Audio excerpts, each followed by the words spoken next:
வாங்குறது அப்படின்னு கேட்டோம். இப்போ இந்த மதிப்பை பற்றி நம்ம வரும்போது இந்த மதிப்பு தான் இந்த சமூகத்தில் முக்கியமான ஒரு இடத்துக்கு இருக்குது. இப்போ இதோட வரும்போது பரிவர்த்தனைன்ற ஒரு நிகழ்வு நடக்குது இல்லைங்களா? அப்போ அந்த பரிவர்த்தனையை நம்ம ஆய்வு செய்யணும். பரிவர்த்தனை இப்படி நடக்குது, இது எப்பவுமே இதே மாதிரி தான் நடந்ததானா? இல்லை, ஒரு பொருளை கொடுத்து இன்னொரு பொருள் வாங்கிட்டு இருக்கிற பரிவர்த்தனை நடந்துட்டு இருந்துச்சு. ஒரு நாடோடி சமூகங்கள் வந்து ஒரே இடத்துல இருந்து ஒரே மாதிரி பொருளை கொடுத்துட்டு இன்னொரு பொருளை வாங்கும்போது வேற வழியே இல்லாமல் அந்த இடத்துல பரிவர்த்தனைக்கு ஒரு பொதுவான ஒரு பொருள் அந்த இடத்துக்கு வருது. இந்த பொதுவாக ஒரு பொருள் இருந்துச்சுன்னா இதை கொடுத்து எங்கே வேணாலும் எந்த பொருள் வேணாலும் வாங்கிக்கலாம் அப்படின்ற மாதிரி பொதுவான ஒரு பொருள் வருது. அந்த இடத்த முதல்ல வெள்ளி இருந்தது, அதுக்கப்புறம் செம்பு இருந்தது, அதுக்கப்புறம் வெள்ளி வருது, வெள்ளியை தொடர்ந்து தங்கம் வருது. இன்னைக்கு தங்கம் தான் பிரதானமாக உலகம் முழுவதுமே ஒரு மதிப்புள்ள ஒரு பொருளாக இருக்கு. பொதுவான ஒரு மதிப்பு. தங்கம் இருந்தால் ஒரு மரியாதை இருக்கு. அதை வச்சு நம்ம என்ன வேணாலும் பண்ணிக்கலாம். நான் இதில் ஒரு 10 ரூபாய் கம்மியாக இது எவ்வளோ வருங்க அப்படின்னு கேட்டால் 25,000 வரும். ஏமாட்டான்னு சொல்லிட்டீங்க அப்படிங்கிற ஒரு.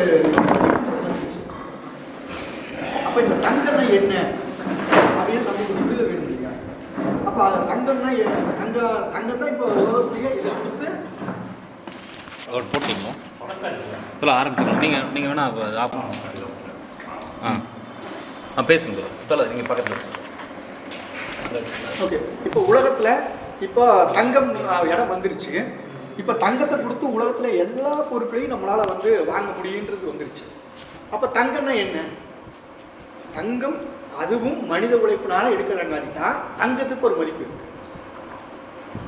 தங்கத்துக்கு சும்மா ஒரு மதிப்பு வரும், மனித உழைப்பு அதுக்கு செலுத்தப்பட்டிருக்குது, அதனால தான் அதுக்கு மதிப்பு இருக்கு அப்படின்றதையும் நம்ம புரிஞ்சுக்கிட்டோம். இப்போ தங்கமே பிற்காலத்தில் பணம்ன்ற ஒரு, ஏன்னா நம்ம பேச்சுவார்த்தைக்காக தங்கத்தை பணம்னே எடுத்துகிட்டு வரலாம். ஏன்னா தங்கன்னே சொல்லிட்டு இருந்தா கொஞ்சம் புரியுற கஷ்டமாக இருக்குமே அப்படின்னு தங்கத்தை இனிமேல் நான் பணமே எடுத்துக்கிறேன்னு சொல்லிட்டு இந்த பற்றி ஆரம்பிச்சு. அதான் போன வாரம் அந்த இது படித்தோம்னா அந்த தங்கம்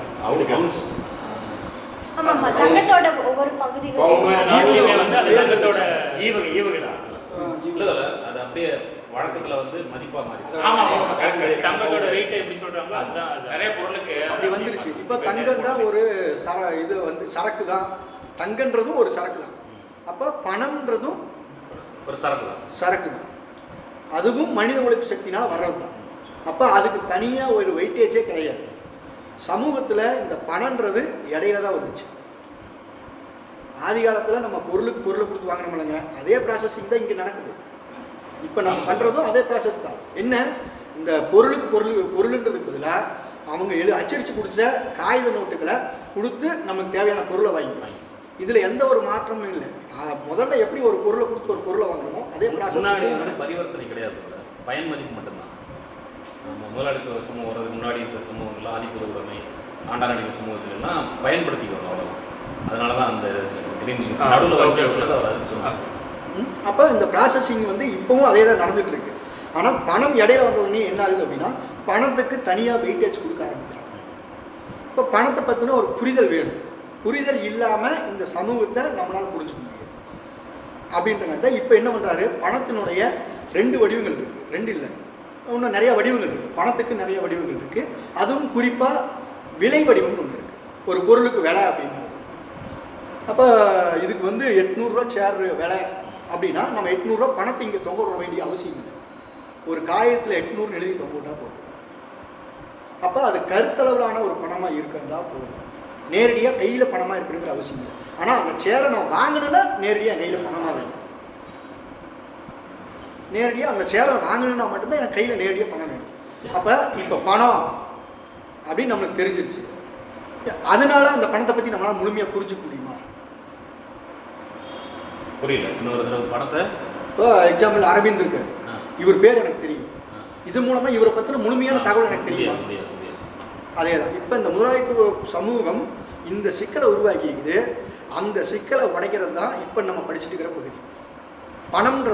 பணம்னா என்ன, பணத்தினுடைய வேலைகள் என்ன, பணத்தினுடைய பண்பு என்ன, அதனுடைய குணாம்சம் என்ன, அது என்னவெல்லாம் இந்த சமூகத்தில் செஞ்சுட்டு இருக்கு, அதனால நீ என்னென்ன மாறுதல்கள் உருவாகிட்டு இருக்கு, அதை என்னவா நடக்கும், இதை பற்றின ஒரு விளக்கம் தான் இப்போ நம்ம படிச்சுட்டு இருக்கக்கூடிய இந்த சப்ஜெக்ட்.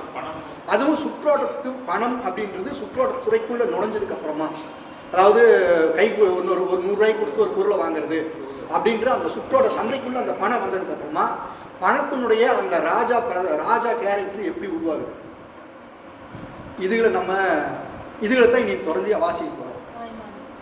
அது மாய்மலம் பகுதி, அது வேற தொடர். நம்ம இதுல இந்த பகுதியை நம்ம வாசிக்க போகிறோம். மாய்மலம் சரக்கு தானே, சரக்கின் மாய்மலம், பணத்தின் மாய்மலம். பணமும் ஒரு சரக்கு தானே, பணமும் ஒரு சரக்கு தானே. இதுதான் விஷயம். அப்ப இன்னைக்கு நான் வாட்ஸ்அப்ல போட்டிருக்கேன், அதை யாராவது தோழர்கள் படிங்க, படிச்சுட்டு நம்ம வாசிப்போம். பணம் வந்து தங்கம் தான். பணம்ங்கிறது வந்து தங்கம் தான். ஏன் அப்படின்னா இவ்வளவு பணம் வெளியிட்டாங்கன்னா இவ்வளவு டன் தங்கத்தை வச்சு தான் வந்து வெளியிடுறாங்க. அப்போ வந்து தங்கத்தோட மதிப்பு ஏதோ ஒரு வகையில் வந்து அது கூட வந்து லிங்க் பண்ணுறாங்க. இவ்வளவு ஃபாரின் கரன்சியோ அந்நிய செலவானியும் இவ்வளவு தங்கம் இருந்தால் இவ்வளோ வெளியிடலாம் அப்படின்னு ஏதோ ஒரு கால்குலேஷன் வந்து அவங்களுக்கு இருக்கு. இப்போ அப்படியே வெளியிட்டிருக்காங்க. ஆனால் நீ செவ்வாய் அதை மாற்றிட்டாங்க, அது மாறிடுச்சுங்க. இப்போ எனக்கு அந்த டவுட் கேட்கலாம். இடையில வந்து கொஞ்ச காலத்துக்கு முன்னாடி அந்த டாலர் மதிப்புக்கு இது பண்ணணும்னு சொல்லிட்டு ஒரு பிரச்சனை வந்துச்சு. அதுக்கப்புறம் இப்போ ஜிடிபியில் ஒவ்வொரு நாட்டுடைய ஜிடிபியோட இதில் இருந்து மதிப்பிடுறதா ஒரு இது போச்சு. அதனால இப்போ என்ன இது பண்ணுறாங்க இறுதியா, நம்ம அந்த கோல்டு ஸ்டாண்டர்ட் கூட இப்போ அது என்னன்னா டாலர் பிரச்சனை வந்து அவன் வந்து கோல்டை விட அதிகமாக டாலரை வெளியிட்டு ஆரம்பிச்சிட்டான். அதனால அது ஒரு பிரச்சனையாச்சு. அதனால என்னாச்சு அப்படின்னா உலகத்தில் இருக்கக்கூடிய மற்றவங்களுடைய பணத்துடைய மதிப்பு குறைய ஆரம்பிச்சு இல்லைங்களா, நாடுகள் அப்புறம் தான் அந்த கோல்ட் ஸ்டாண்டர்ட் போயிடுச்சுன்னு நினைக்கிறேன். இப்போ அந்த கோல்ட் இருப்பு இப்போ திரும்ப வந்துச்சுன்னு இல்லை, இப்போ இருக்கு, மறுபடியும் வந்திருக்கு. ஆனால் முழு அளவில் வரல. அந்த 1991 இவரெல்லாம் யஷ்வந்த் சின்ஹாவே யாரோ கிளம்பி ஃப்ளைட்டை பிடிச்சி போனாங்க. ஆமாம், தங்க இருப்பே ரொம்ப கம்மியாக இருக்குன்னு சொல்லி இது போய் ஏதோ ஒரு பிரச்சனை வரும். அவனுக்கு கிட்டத்தட்ட நாடு ஒரு இந்த சுச்சுவேஷனில் தான் இருந்தது. அப்புறமா அதுக்கப்புறம் அந்த இது மாற்றினாங்க. இடையில வந்து இவன் டாலர் ஆதிக்கம் கொண்டு வந்தான். நம்ம நாட்டில் எவ்வளோ டாலர் இருக்கோ இப்போ தங்கம் வந்து டாலரை ரீப்ளேஸ் பண்ணிடுச்சு. அந்த அளவுக்கு அவன் முயற்சி பண்ணா, அதில் வந்து தோத்துச்சு. டாலருக்கு இதான் யூரோப்பியன் இது இருக்கியா மார்க். இல்லை, அது என்ன ஐடியா பண்ணான்னா டாலருக்கு இணையாக கொண்டு வரதுக்காக என்ன பண்ணிட்டாங்கன்னா க்ரூட் ஆயில் இதெல்லாம் வாங்குறத வந்து டாலரில் தான் வர்த்தகம் பண்ணாங்க. ஏதோ கொண்டு வந்தாங்க. அதில் மறுபடியும் அந்த பிரிக்ஸ்லாம் வருதுன்னு சொல்லி எல்லாம் ஒரு பிரச்சனை. அப்போ அது ஒரு இழுபறியில் தான் இருக்குன்னு நினைக்கிறேன் இல்லையா? இன்னும் டாலரை ஃபுல்லாக சில கண்ட்ரிகள்லாம் ஏற்றுக்கலாம் இல்லை. இல்லை, நிறைய கண்ட்ரிஸ் ரஷ்யாலாம் யூரோப்பில் ஏற்றுக்கல. யூரோப்லாம் சேர்ந்து ஒரு டாலர் யூரோன்னு ஒன்று யூரோ அதில் கூட பிரிட்டன் சேரல இல்லை,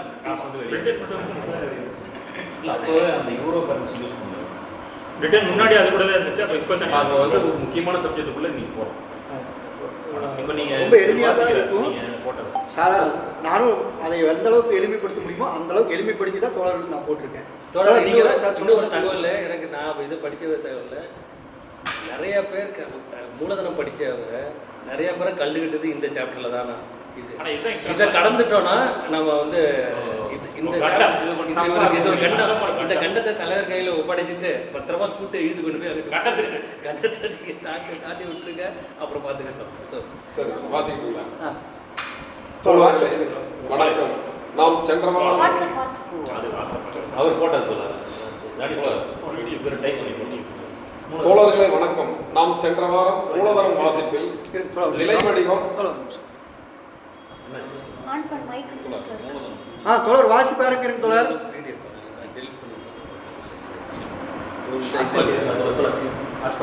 சரி தோழர்.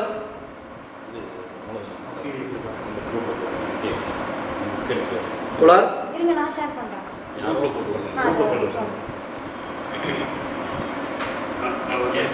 ஓகே, வாட்ஸ்அப் இருக்கிறத வாசிச்சுட்டு அப்படியே வாசிக்க போறேன் தோழர். வாசிக்கலாம். தோழர்களே வணக்கம். நாம் சென்ற வாரம் மூலதனம் வாசிப்பில் விலை வடிவம் பற்றிய பரிசீலனை செய்தோம். அதில் முதல் விஷயம், தங்கம் அதன் மதிப்பில் எந்த மாற்றம் ஏற்பட்டாலும் விலையை நிர்ணயம் செய்யும் வேலையை பாதிக்காது.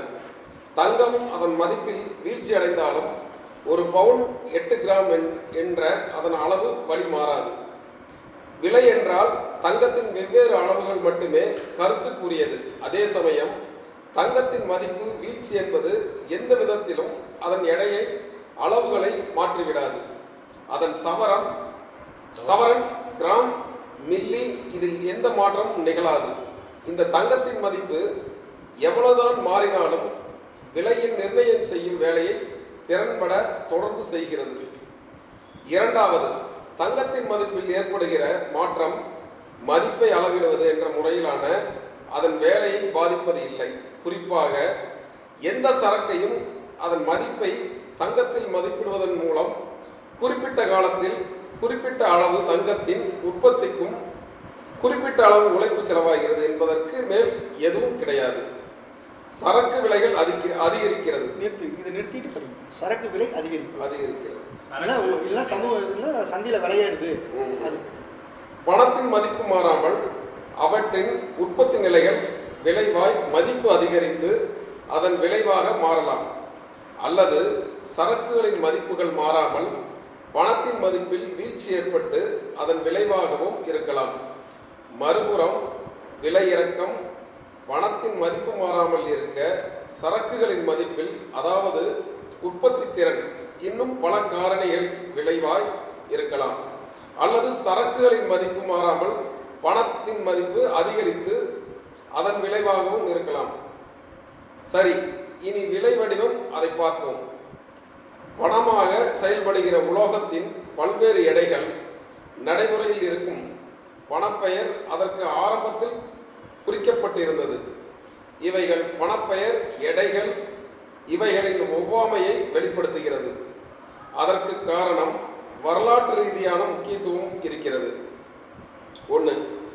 அரைகுறையாக வளர்ச்சி அடைந்த சமுதாயத்தில் அந்நிய நாட்டு பணம் புழக்கத்தில் வருவது. உதாரணமாக ரோமபுரி காட்டுகிறார்.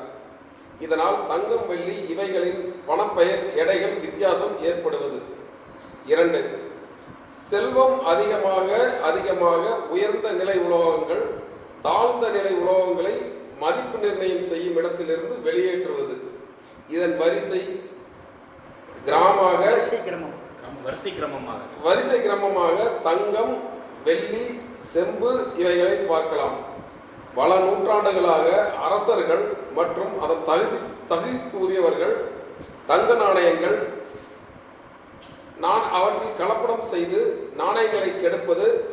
அதனால் நாணயங்கள் பூர்வீகமான பெயர் மட்டும் மிச்சமாகிறது.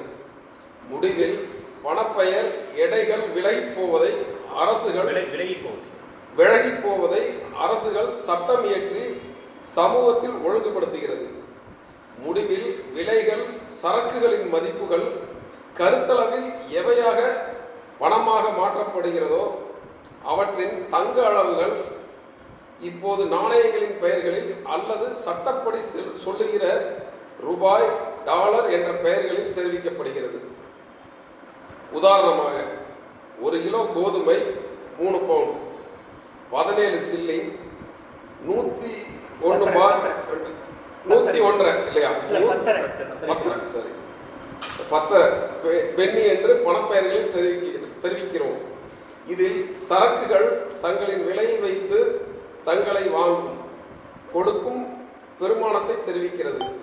ஆக சரக்குகளை அதன் மதிப்பை தெரிவிக்கும் பொறுப்பு பணம் வடிவம் பெறுகிறது.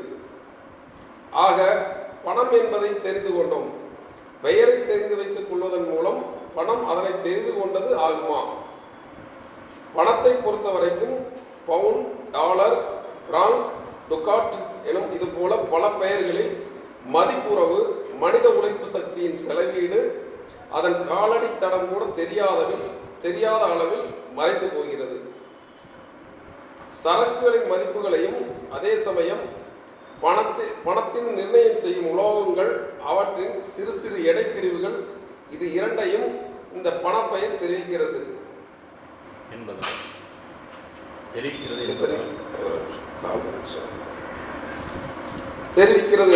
இதற்கு ரகசிய அர்த்தங்கள் கற்பிக்கப்படுகிறது. ஆனால் ஒன்று என்னதான் கருத்தளவிலான என்றாலும் அது சமூகத்தில் பொருளாதாய அதாவது உற்பத்தி உறவு மற்றும் பரிவர்த்தனை உறவுகள் இவற்றின் மெய்யான வடிவத்தை காட்டுகிறது. தோழர்களே, இன்று மூலதனம் வாசத்தில்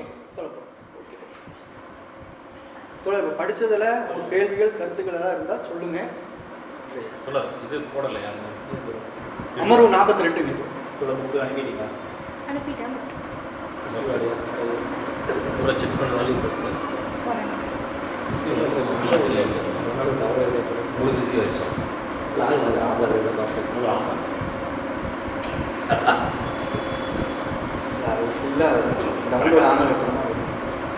பிரகாசமா இருக்கு. நீங்கள் ஆன் சரி, பண்ணி நான் ஷேர் பண்ணுறேன். நீங்கள் சார் நெட்டு ஆஃப் பண்ணியிருக்கீங்களா? ஆனில் தான் இருக்கும். டபுள் டிக் காட்டு தானே யார் உங்கள் ஹாட்ஸ்பாட் யார் போட்டிருக்கீங்களோ அவங்க ஆஃப் பண்ணிப்பாங்க சார். குரூப்பில் போட்டுங்க தோட. குரூப்பில் தான் எதுக்கு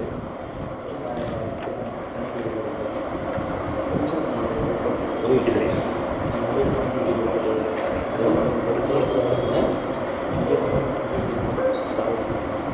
இது டவுன்லோட்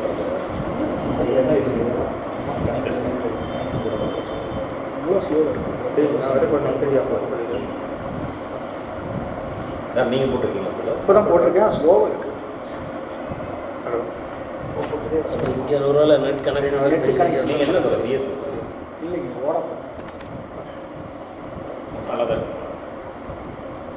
4 என்ன ஆசைப்பா? சரி சரி, படிக்கலாம். அடுத்த படிக்கலாம். இல்லை, இப்போ படித்தது ஒன்றும் சொல்லுங்கள். கேள்விகள் இல்லை, படிச்சதுல தான் கேள்விகள் கருத்துக்கள் ஏதாவது இருந்தால் சொல்லுங்கள், இல்லைன்னா அப்படியே வாசிக்கு போயிடலாம். படித்ததில் வந்து என்னென்னா புதுசாக ஒன்றும் இல்லை. ஏன்னா நீங்கள் அது விளக்கிட்டு தான் படிச்சு ஒரு விளக்கம் இல்லை. அதனால் அது சொல்லிடுங்க, அப்படியே ஒரு வாட்டி சொல்லிடுங்க. ஒரு வாட்டி சொல்லிடுங்க. இது உள்ள போகணும் அவங்க. என்னென்னா இது வரைக்கும் நான் எல்லாத்தையும் சொல்லிடுது. இல்லை, அது சொல்கிறதுக்கு சர்ப்ரைஸ் பண்ணி அது ஒரு அது வெல்த்தாக படிச்சுமா. ஃபஸ்ட்டு என்ன சொல்லுன்னா, தங்கமோட விலை மதிப்பு ஏறும். தங்கம் வந்து ஒரு மதிப்பு தெரியும், தங்கம் ஒரு சரக்கு. சரக்கு. ஏன்னா சரக்கோட மதிப்பு வச்சு தான் நம்ம டிரான்சாக்ஷன், அதுக்குள்ளே இருக்கிறது மனித உழைப்பு தான். அதான் அந்த தான் பொதுவாக இருக்குது. அதை வச்சு தங்கத்தோட தான் நம்ம மாறும்போது பொருளோட விலை எல்லாம் வந்து அப்போ அதில் என்ன சொன்னால், தங்கத்தோட விலையில் ஏறுறது இல்லை, உற்பத்தி திறன் வளர்ந்ததுனால சரக்கோட என்ன சொல்றது குறைந்த நேரத்தில் மனித உழைப்பு செலுத்தப்படுது. அப்போ இது ரெண்டுக்கும் இல்லை தொடர்பு வச்சுன்னா ஒரு 3 விளக்கம். டெக்னாலஜி அதான் இதை வச்சு ஒரு 3 விளக்கம் கொடுக்குறாரு. விலை ஏற்றம், விலை இறக்கம், ரெண்டாவது வந்து விலை ஏற்றமும் இறக்கமும் கடையாமல் ஒன்று போகுது. இந்த 3 விளக்கத்தை ஃபஸ்ட்டு கொடுக்குறாரு. அடுத்தது வந்து தங்கம் பெயர்கள் வந்து எப்படி வந்து மாறிச்சு அப்படின்னா, ஈவுகள், அதாவது சின்ன சின்ன துண்டா 5 பைசா ரூபாய் இந்த மாதிரி கணக்கில் அந்த எட்டனா, அப்புறம் பைசா, அதுக்கப்புறம் ரூபாய் இப்படின்னு கணக்கு வருது இல்லையா. ஈவுன்னு இதை தான் சொல்கிறாங்க, சின்ன சின்னதாக குறைந்த பைசா, அடுத்தது கொஞ்சம் பெருசு, அது பெருசு இப்படி ஆகுது. அப்படி ஆகிறது இருக்கு இல்லையா. அப்போ வரலாற்றில் எது அதிகமாக இருக்குது? சரக்கு அதிகமாகுது. சரக்கு அதிகமாகுது அப்படின்னா உழைப்பு நேரம் அதிகமாக இருக்கக்கூடிய அந்த மதிப்பு அதிகமாகுது. அப்போ மதிப்பு அதிகமாகுதுன்னா என்ன பண்ணணும்? எந்த உலோகத்தோட மதிப்பு அதிகமாக இருக்கோ அதுதான் வந்து ஸ்டாண்டர்ட் ஆகும். ஏன்னா அப்போ தான் கொஞ்சம் தங்கத்தை கொடுத்து கூட நம்ம அதிக உழைப்பு டிரான்சாக்ஷன் பண்ண முடியும் அப்படின்றது ஒன்று.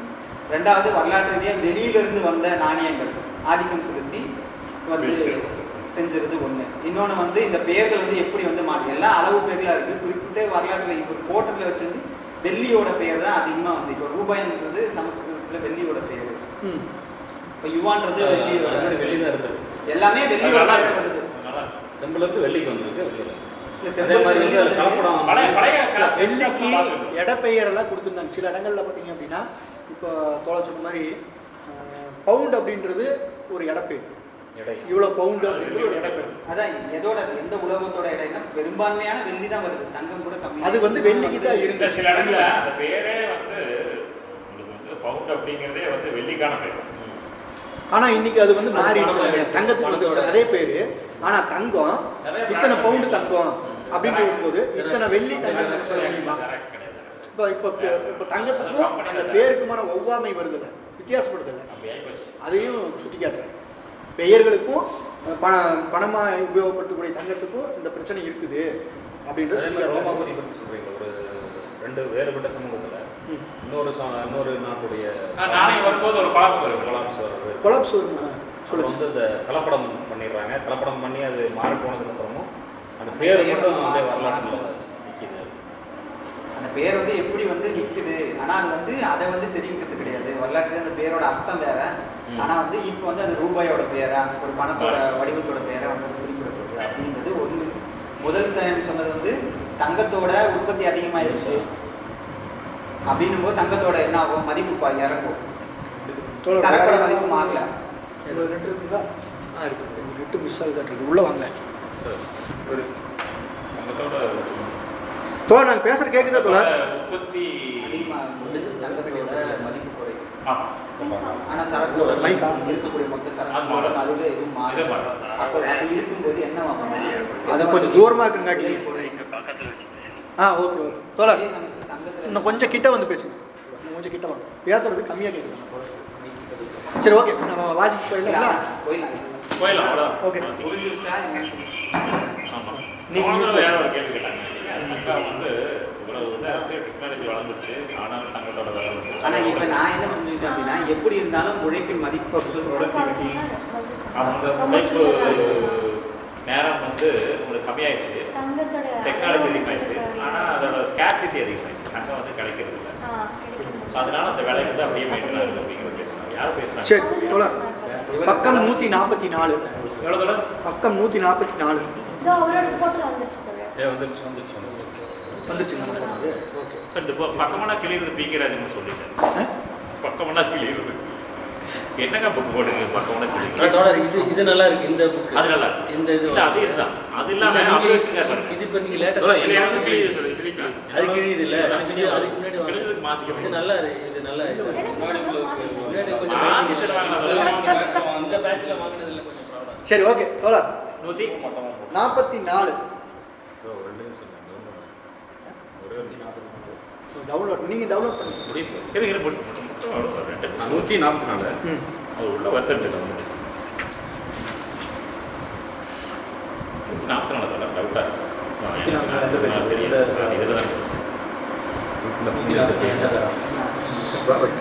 சரக்கில் ஈடேற்றம் அது தோழர் வாங்க வாங்க. எத்தனை பேர்? இன்னைக்கு கூட்டம் நல்லா இருக்கு. இதை கொண்டாடும் விதமாக அதை மீதமுள்ள காசு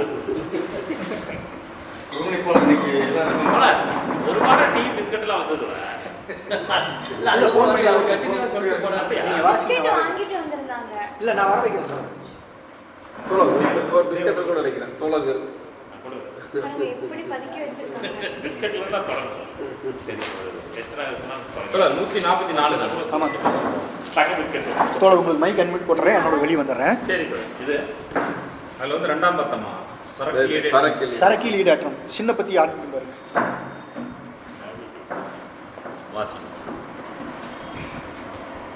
சரக்கில் ஈடேற்றம் பெற்றுள்ள உழைப்பின் பெயரே உரை. கொஞ்சம் சத்தமாக படிங்க, அவர் கேட்கலன்றாரு. சரி, யார் அரைந்தொடர் தானே? இல்ல தோழர். நீங்க போன் கூட எடுத்து அரவிந்த் தோழர் படி. ஜூன் 12. சித்தமாக எப்படி சண்டை வச்சுருங்க, எப்படி பேசும்போது மாற்றிக்கலாம், கையில் மட்டும் வச்சுருங்க. படிக்குவேன். சரக்கில் ஈடேற்றம் பெற்றுள்ள உழைப்பின் பணப்பெயரே விலை.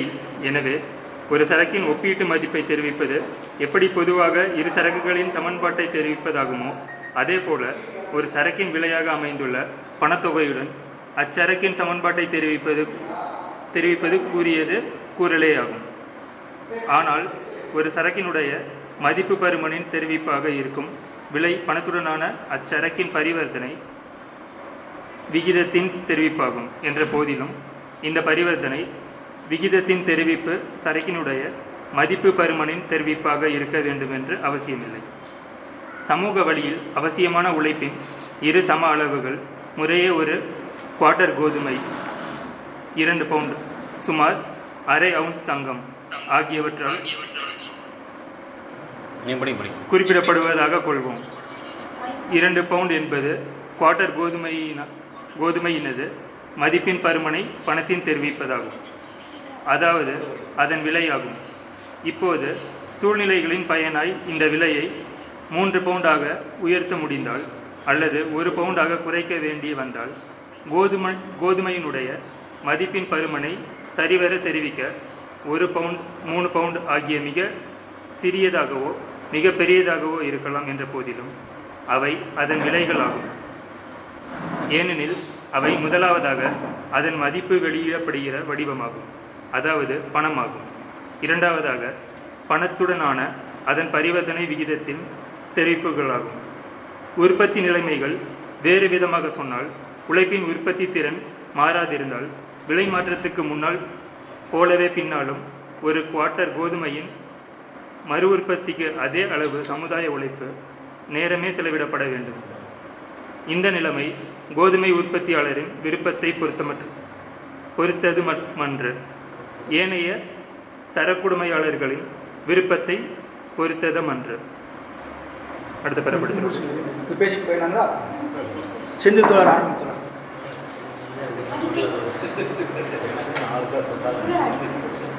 அடிக்குறிப்பு இருக்குல்ல, அடிக்குறிப்பு படிச்சிருக்கு. அடிக்குறிப்பு 71 அல்லது அதுலேருந்து அப்படியே படிச்சிருந்தேன் தோழர். அந்த ஒரு லைனை மட்டும் முன்னாடியே படிச்சுட்டு படிக்கிறேன். அச்சரக்கின் சமன்பாட்டை தெரிவிப்பது கூறியது கூறலையாகும். அல்லது உண்மையிலேயே பணமாக உள்ள 10 லட்சம் சரக்குகளாக உள்ள 10 லட்சத்தை விட அதிக பெருமானம் உடையது என்று ஒப்புக்கொள்ளத்தான் வேண்டும். லே திரான்சே முன் வந்தது பக்கம் 919. ஒரு மதிப்பு அதற்கு சமமான இன்னொரு மதிப்பை விட அதிக பெருமானம் உடையது என்று சொல்வதற்கு ஒப்பானதாகும் இது. சரி, முயற்சி பண்ணுறீங்களா? இவ்வளோ நேரம் பேசுனது தான். பணன்றது ஒரு கருத்தளவிலான பணம் தான். அப்போ கருத்தளவிலான பணம் தான் வந்து ஒரு பொருளோட மதிப்பு தெரிவிக்குது அப்படின்னு பார்க்குறோம். அப்போ அந்த மதிப்பு தெரிவிக்கிறதுக்கு அது ஒரு விலையாக இருக்குது. அப்போ அந்த விலை தான் அந்த பொருளோட மதிப்பு அப்படின்னு நம்ம சொன்னோம்னா அது சொன்னதாக தான் இருக்கும். இது வரைக்கும் நம்ம சொல்லிட்டு வந்தோம், சொன்னதையே திருப்பி சொல்கிற மாதிரி தான் இருக்குது. அதுக்கு தான் கீழே எடுத்துக்காட்டில் என்ன சொல்கிறாருன்னா 10 லட்சம் மதிப்புள்ள ஒரு தங்க கட்டி. அப்போ அந்த தங்க கட்டிக்குள்ள 10 லட்சம் மதிப்புள்ள பணம் இருக்குது. இதே சொன்னால் சொல்லிகிட்டே இருக்கலாம், மாற்றி மாற்றி பேசிக்கலாம். இப்போ நம்ம விஷயம் இது இல்லை, நம்ம அடுத்த கருத்து பார்க்கலாம். நமக்கு தெரிஞ்சிருச்சு கருத்தளவிலான படம் வடிவம் அப்படின்றது, விலைங்கிறது கருத்தளவிலான ஒரு வடிவன்றது புரிஞ்சுக்கிட்டோம். இப்போ அந்த பொருளுக்குள்ள இருக்கக்கூடிய அந்த பருமனை அளக்கிறது எப்படி அப்படின்னா நம்மளுக்கு தெரியும். மனிதனுடைய உழைப்பு சக்தியை வச்சு தான் அந்த பருமனை அளக்கிறோம், அதுதான் மதிப்பாக வெளியே வருது அப்படின்னு நம்மளுக்கு ஏற்கனவே தெரியும். அப்போ இந்த இடத்துல தங்கம் வந்து அந்த வேலையை பார்க்குது. இப்போ மதிப்பு காட்டக்கூடிய இடத்துல தங்கம் அதாவது பணமாக வந்து வேலை செய்யுது அப்படின்றது நம்ம தெரிஞ்சுக்கிட்டோம். இப்போ வரும்போது இங்கே நம்ம மார்க்கெட்டுக்கு வரும்போது அது மாறுதல், விலை வடிவன்றது வரும்போது மாறுது. என்னென்னு இங்கே நம்ம சுற்றுலாத்துக்கு வந்து எல்லா தங்கத்தை கையில் தூக்கிட்டு தெரியுது. அந்தந்த சமூகத்தில் என்னென்ன இருக்குதோ அந்த பொருள் எடுத்துகிட்டு போகிறோம். இப்போ நம்மளுக்கு ரூபாய் நோட்டுகள் இருக்குது. அப்போ அந்த ரூபாய் நோட்டை எடுத்துகிட்டு போகிறோம். எக்ஸாம்பிளாக இப்போ 1 கிலோ கோதுமைக்கு 2 ரூபா, 1 கிலோ கோதுமை 2 ரூபா அப்படின்னு ஒரு விலை வச்சுட்டாங்க. அப்போ விலை வச்சாங்கன்னா அந்த 2 ரூபாயினுடைய மதிப்பு, தங்கத்திலான மதிப்பு 1/2 அவுன்ஸ், அதாவது 1/2 கிராம். இதுதான் உண்மை, இதுதான் யதார்த்தம். அதாவது 1/2 கிராம் தங்கத்துக்காக செலவிடப்பட்ட உழைப்பு நேரம் இந்த 1 கிலோ கோதுமைக்கு செலவிடப்பட்ட உழைப்பு நேரத்துக்கு சமமாக இருக்கு. இப்படி ஆயிடுச்சுங்களா? இப்போ வந்தாச்சு. ஏதோ உற்பத்தி நிலைமையில அங்கே ஏதோ பிரச்சனையாகி மனித உழைப்பு சக்தி அதாவது கொஞ்சம் அதிகமாக செலவிட வேண்டியதாக போச்சு. அப்படி ஆயிடுச்சு அப்படின்னா அங்கே அந்த கோதுமையுடைய விலை 3 ரூபாயா மாறுறதுக்கு வாய்ப்பு இருக்கு. 3 ரூபாயா மாறுது அப்படின்றாங்க. அதாவது அதனுடைய விலை 3 ரூபாயா மாறிடுது. இப்போ அதே வந்து அந்த உற்பத்தி திறன் அதிகமாகிடுச்சு. அப்போ முதல்ல விட அதிகமாக கோதுமை உற்பத்தி ஆகுது அப்படின்னு வந்துருச்சு. அப்படின்னா இப்போ 2 ரூபாய்க்கு விற்றுட்டு இருந்த அதே 1 கிலோ கோதுமை 1 ரூபாய்க்கு வந்துருச்சு. இப்போ இந்த நிலைமை வருது, விலை ஏறுது இறங்குது, இல்லை ஒரு விலையை நிர்ணயம் பண்ணுறோம். இது எல்லாமே வந்து ஏதோ ஒரு தனிப்பட்ட ஒரு முதலாளி அந்த சரக்கினுடைய உடைமையாளர் தன்னோட புத்தியிலிருந்து செய்ய முடியுமா? முடியாது. அப்போ அதே நேரம் சந்தையில் ஒரு பொருட்களுடைய மதிப்பு ஏறுது இறங்குது, அது ஏதோ அந்த சந்தைக்குள்ளே வர்ற அதனுடைய உடைமையாளர்கள் முடிவு பண்ண முடியுமா? இல்லை. அப்போ இந்த சந்தையும் ஆகட்டும், இந்த விலை வடிவமாகட்டும், ஒரு சமூக விதிக்கு உட்பட்டு அங்கே ஒரு மாறுதலுக்கு இருக்குது. அது தனிப்பட்ட நபர்களோ இல்லை தனிப்பட்ட உடைமையாளர்களோ தனிப்பட்ட முதலாளிகளோ தீர்மானிப்பதில்லை. அது அந்த சந்தையினுடைய இயங்கு விதின்னு ஒன்று இருக்குது. அந்த விதிக்கு உட்பட்டு அந்த மாறுதலுக்கு உட்படுது. அதுக்கு இந்த உற்பத்தி திறனுடைய வளர்ச்சி, உழைப்பு சக்தியினுடைய செலவீடு, இது எல்லாமே அடிப்படை விதிகளாக இருக்குது அப்படின்றத இந்த பத்தியில் நம்ம பார்க்க போகிறோம். இது நான் புரிஞ்சுக்கிட்டது. வேறு தோழர் ஏதாவது சொல்கிறேன்னா சொல்லுங்கள், இல்லைன்னா தோழர்கிட்ட போகலாம்.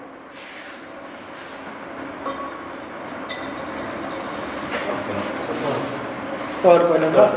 தோழர் தேவன் சொல்கிறீங்களா? இல்லை, அதாவது சரக்கில் ஈடேற்றம் பண்ணக்கூடிய உழைப்பினுடைய மதிப்பை தான் நம்ம வந்து தெரிவிக்கிறோம்.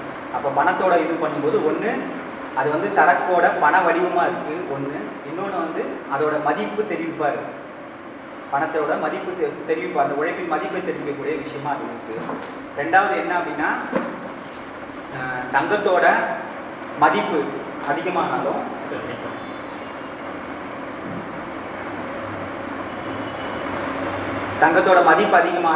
குறைஞ்சாலும், இல்லைன்னா சரக்கு உற்பத்தியில் வந்து அதிகமானாலும் குறைஞ்சாலும் என்னவாகுது அப்படின்னா விலையில ஏற்றம் இறக்கம் ஏற்படுதே தவிர அது மொத்தத்தையும் அந்த விலையை தீர்மானிக்கக்கூடிய அந்த விதியில வந்து எந்த ஒரு மாற்றமும் ஏற்படல. நம்ம எப்பவுமே என்ன சொல்றோம்னா, ஒரு சரக்கை உற்பத்தி செய்வதற்கு தேவையான ஸ்தூலமற்ற சராசரியான உழைப்பு நேரத்தை வச்சு தான் நம்ம வந்து அதை வந்து கணக்கிடுறோம். அது வந்து எந்த மாற்றத்தையும் ஏற்படுத்தாது. அப்போ வந்து ஒரு சரக்கு உற்பத்தியில் இல்லைன்னா பல்வேறு சரக்கு உற்பத்தியில் இருக்கக்கூடிய மாற்றங்கள் வந்து இதை வந்து தீர்மானிக்குதா அப்படின்னா அப்படி கிடையாது அப்படின்றதா. விலை ஏற்ற இறக்கங்கள்ல எது தீர்மானிக்குதுன்னா, உற்பத்தி நேரம் வந்து குறையுது அப்படின்னா என்னவாகும், விலை வந்து குறையும் அப்படின்ற விஷயம். இப்போ இனி நம்ம சந்தைக்கு போய் பொருளெல்லாம் விலை ஏறிடுச்சுன்னு யாராவது சொன்னாங்கன்னா அதை அவன் லாபம் காட்டுறான் அப்படின்னு நம்ம யோசிக்கக்கூடாது. அதனுடைய அடிப்படை விதி, இயங்கு விதி இருக்குது, அதை ஒத்து தான் அது மாறுதுன்றதை நம்ம புரிஞ்சுக்கணும். மற்றவங்க எல்லாரும் சொல்லுவாங்க, நம்ம அப்படி யோசிக்கக்கூடாது. ஓகே தொடர். சரக்கோட மதிப்போட பரிமாணத்தை விலை அதிகமாயிடுச்சு, இப்போ சரக்கோட விலை அதிகமாயிடுச்சு. அப்போ நம்ம அதை எப்படி புரிஞ்சுக்கிறது? கேட்க மாட்டேன். உழைப்பு நேரம் அதிகமாயிடுச்சு இல்லை, அதாவது உழைப்பு நேரம் வந்து அந்த பொருள் உற்பத்தியில் அதிகம் அப்படி இருக்குமா? இப்படி இப்போ வந்து எல்லா கேட்குதுங்க தொடர். இல்லை, அது எப்படி வேணா இருக்கலாம் வந்து. ஆமாம், இப்போ கேட்குதுங்க தொடர், பேசுங்க தொடர். தொடர் பேசுகிறேன், சொல்லுங்க. ஒரு விலை என்பது என்ன, ஒரு சரக்கோட விலை அப்படின்னு எப்படி சொல்றோம்? அந்த சரக்கோட மதிப்பின் பணப்பெயர் தான் விலை அப்படின்றத நம்ம ஏற்கனவே படிச்சிருக்கோம். அப்ப மதிப்பு எப்படி உருவாகிறது என்பதை நம்ம ஏற்கனவே பார்த்திருக்கோம். அந்த சரக்கை உற்பத்தி செய்வதில் செலவிடப்பட்ட சமூக ரீதியான அவசியமான மனித உழைப்பு நேரத்தின் செலவீடு. அப்ப அந்த மதிப்பு தான் விலையாக இருக்கு. அது மதிப்பு என்பது, ஒரு சரக்கின் மதிப்பு என்பது பணப்பெயரில் தெரிவிக்கும் போது அது விலை வடிவம் எடுக்கிறது என்பது நம்ம பார்க்கிறோம். இப்ப 2 சரக்குகளை நம்ம ஏற்கனவே ஒரு ஒப்பிட்டு பார்க்கிறோம். அப்போ ஒப்பீட்டு வழியில் அதை வந்து நம்ம பார்க்கும்போது ஒரு சமன்பாடு வருது. உதாரணமாக இங்கே சொல்லக்கூடிய அந்த உதாரணத்துல ஒரு அரை அவுன்ஸ் தங்கமும் 1 குவார்ட்டர் கோதுமைக்கும் செலவிடப்பட்ட மனித உழைப்பு நேரங்கள் அல்லது சமூக ரீதியான மனித உழைப்பு நேரம் என்பது சமமா இருக்கு. அப்போ 1 குவார்ட்டர் கோதுமையின் விலை என்பது 2 பவுண்டாக இருக்கு. 2 பவுண்டு என்பது அரை அவுன்ஸ் தங்கத்தின் மதிப்பு அல்லது அரை அவுன்ஸ் தங்கத்தின் விலை வடிவம் என்பதை நம்ம பார்க்கிறோம். அப்போ இங்கே 1 குவார்ட்டர் கோதுமை என்பது 2 பவுண்டா இருக்கு.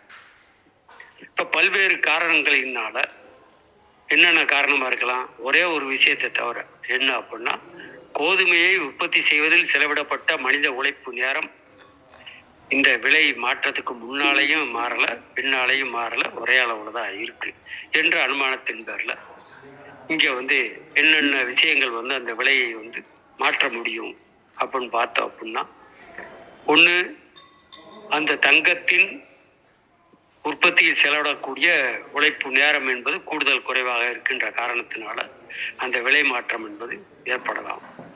2வதாக இந்த கோதுமையின் சப்ளைக்கும் டிமாண்டுக்கும் இடையில இருக்கக்கூடிய அந்த பிரச்சனை, அந்த விகிதம், அதனாலையும் அந்த விலை என்பது மாறலாம். 2 அம்சங்களும் அதில் இருக்கு என்பது பார்க்குறோம். இது போக கண்ணுக்கு தெரியாத பல்வேறு விதமான காரணங்களும் அதில் இருக்கு என்பதையும் பார்க்கணும். அப்ப 2 பவுண்டு என்பது 1 குவார்ட்டர் கோதுமையின் மதிப்பை பண வடிவத்தில் தெரிவிப்பது, அதாவது பணத்தில் தெரிவிப்பது, பண வடிவத்தில் தெரிவிப்பது என்பதுதான் இங்க நம்ம பார்க்கணும். அப்ப அதுதான் அதனுடைய விலையாக இங்க இருக்கு. நம்ம ஏற்கனவே என்ன பார்த்துருக்கோம்னா, தங்கத்தை ஒரு பணச்சரக்கு அப்படின்னு வச்சோம் அப்படின்னா அதை எப்படி நம்ம சொல்லணும்? 1 குவார்ட்டர் கோதுமை ஈக்குவல் டு அரை அவுன்ஸ் தங்கம். ஆனா தங்கத்தை பணச்சரக்கு என்ற அடிப்படையில் அதனுடைய பண பெயரில் தெரிவிக்கும் போது அது 2 பவுண்டாக இங்கே மாறுகிறது என்பதை பார்க்கும்.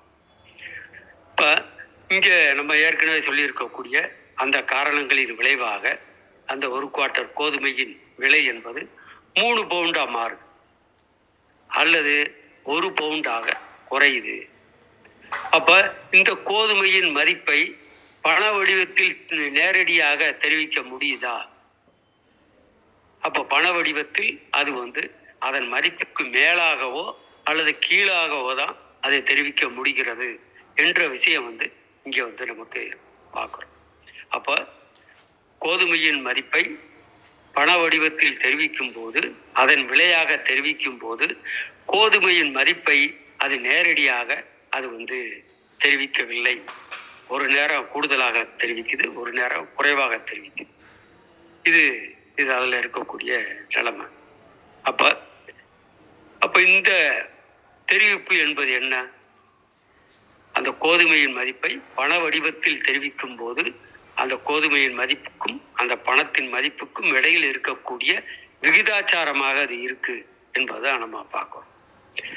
அப்ப அந்த கோதுமையில் தெரிவிக்கப்பட்ட அல்லது கோதுமை உற்பத்தி செய்வதில் அங்கே ஈடுபடுத்தப்பட்ட உற்பத்தி திறன் என்பது மாறாத நிலையில், அங்கு செலவிடப்பட்ட உழைப்பு நேரம் என்பது, சமூக உழைப்பு நேரம் என்பது மாறாத நிலைமையில இங்கே கோதுமையின் விலை என்பது உற்பத்தியாளரின் விருப்பத்தையோ அல்லது வேறு எந்த சரக்கு உற்பத்தியாளரின் விருப்பத்தை பொறுத்தோ அது மாறாது என்பதுதான் நம்ம பார்க்குறோம்.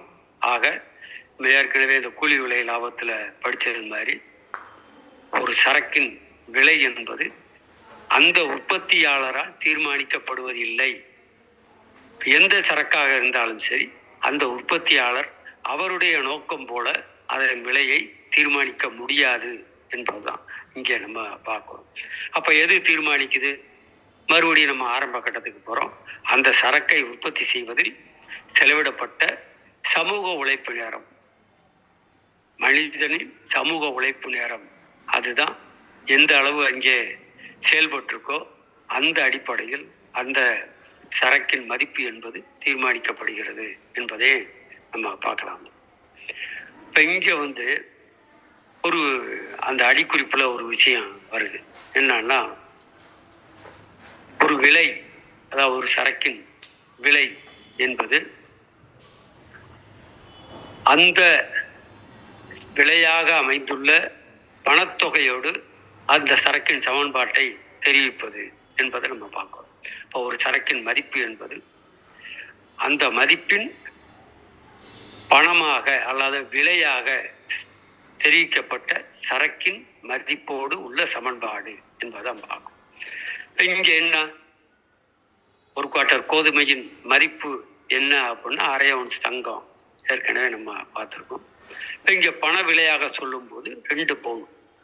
இப்போ 2 பவுண்டு என்பது 1/2 ounce தங்கத்தின் மதிப்பு தான், 1/2 ounce தங்கத்தின் பண குறியீடு தான், 1/2 ounce தங்கத்தின் விலை தான் பார்க்குறோம்.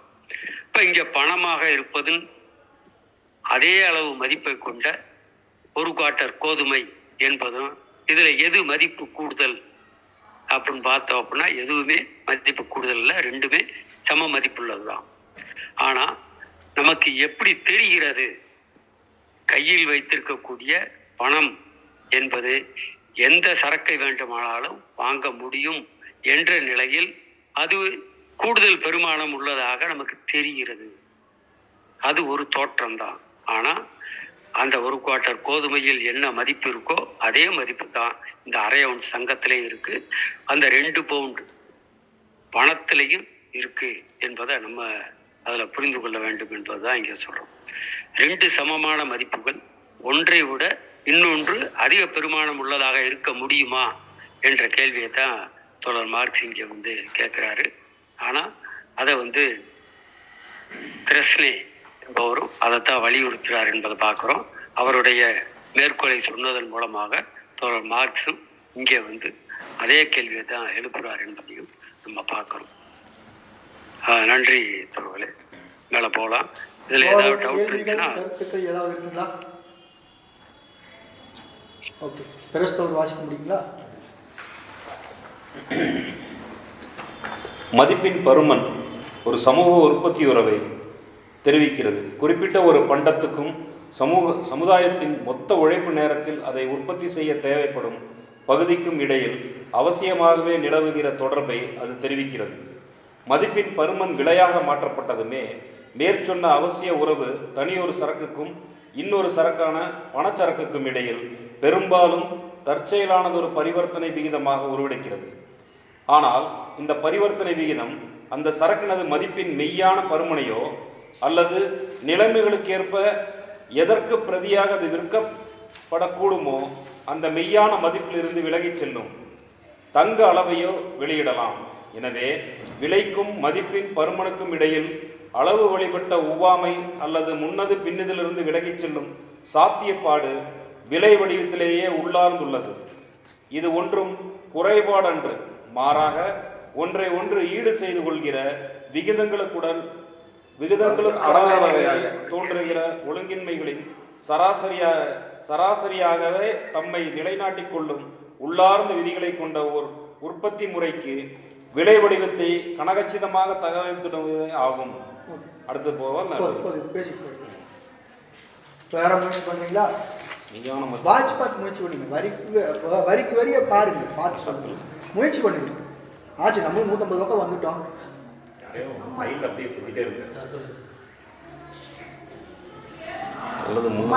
மதிப்போட பருமன் அப்படிங்கிறது ஒரு சமூக உற்பத்தி முறையில் இருக்கக்கூடிய அந்த ஸ்தூலமான உழைப்போட அவசிய நேரத்தை குறிப்பிடுது. ஆனால் அந்த மதிப்பு அப்படிங்கிறது விலையோட நம்ம விகிதப்படுத்தும் ஒரு சரக்கும், அடுத்து சரக்காக இருக்கக்கூடிய பணத்தோட நம்ம பரிவர்த்தனை உறவு மேற்கொள்ளப்படுகிற பொழுது அங்கே முழுக்க அந்த சரக்கோட மதிப்பை வெளிப்படுத்தக்கூடிய இடமா அது இல்லை. அது என்னவோ மாறுது அப்படின்னா அந்த சமூகத்துல இருக்கக்கூடிய அந்த ஒரு சமூக உறவு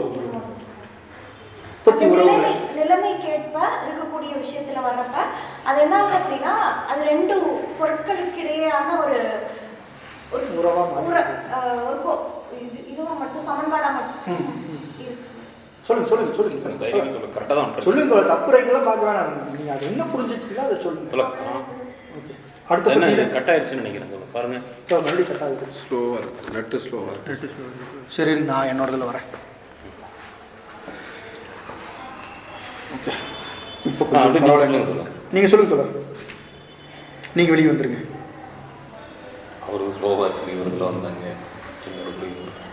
எனக்கு அதே பிரச்சனை தான், விட்டு அடிக்குது. உள்ளது யார்கிட்டலாம் ஓகே. இப்போ இது கட் பண்ணுங்க. தோழர் யாராவது முயற்சி பண்ணுங்க தோழர். அப்போ அவங்க முதல் 4 லைன் சொல்லிட்டாங்க, அடுத்த 2 லைன் அப்படியே பாருங்க.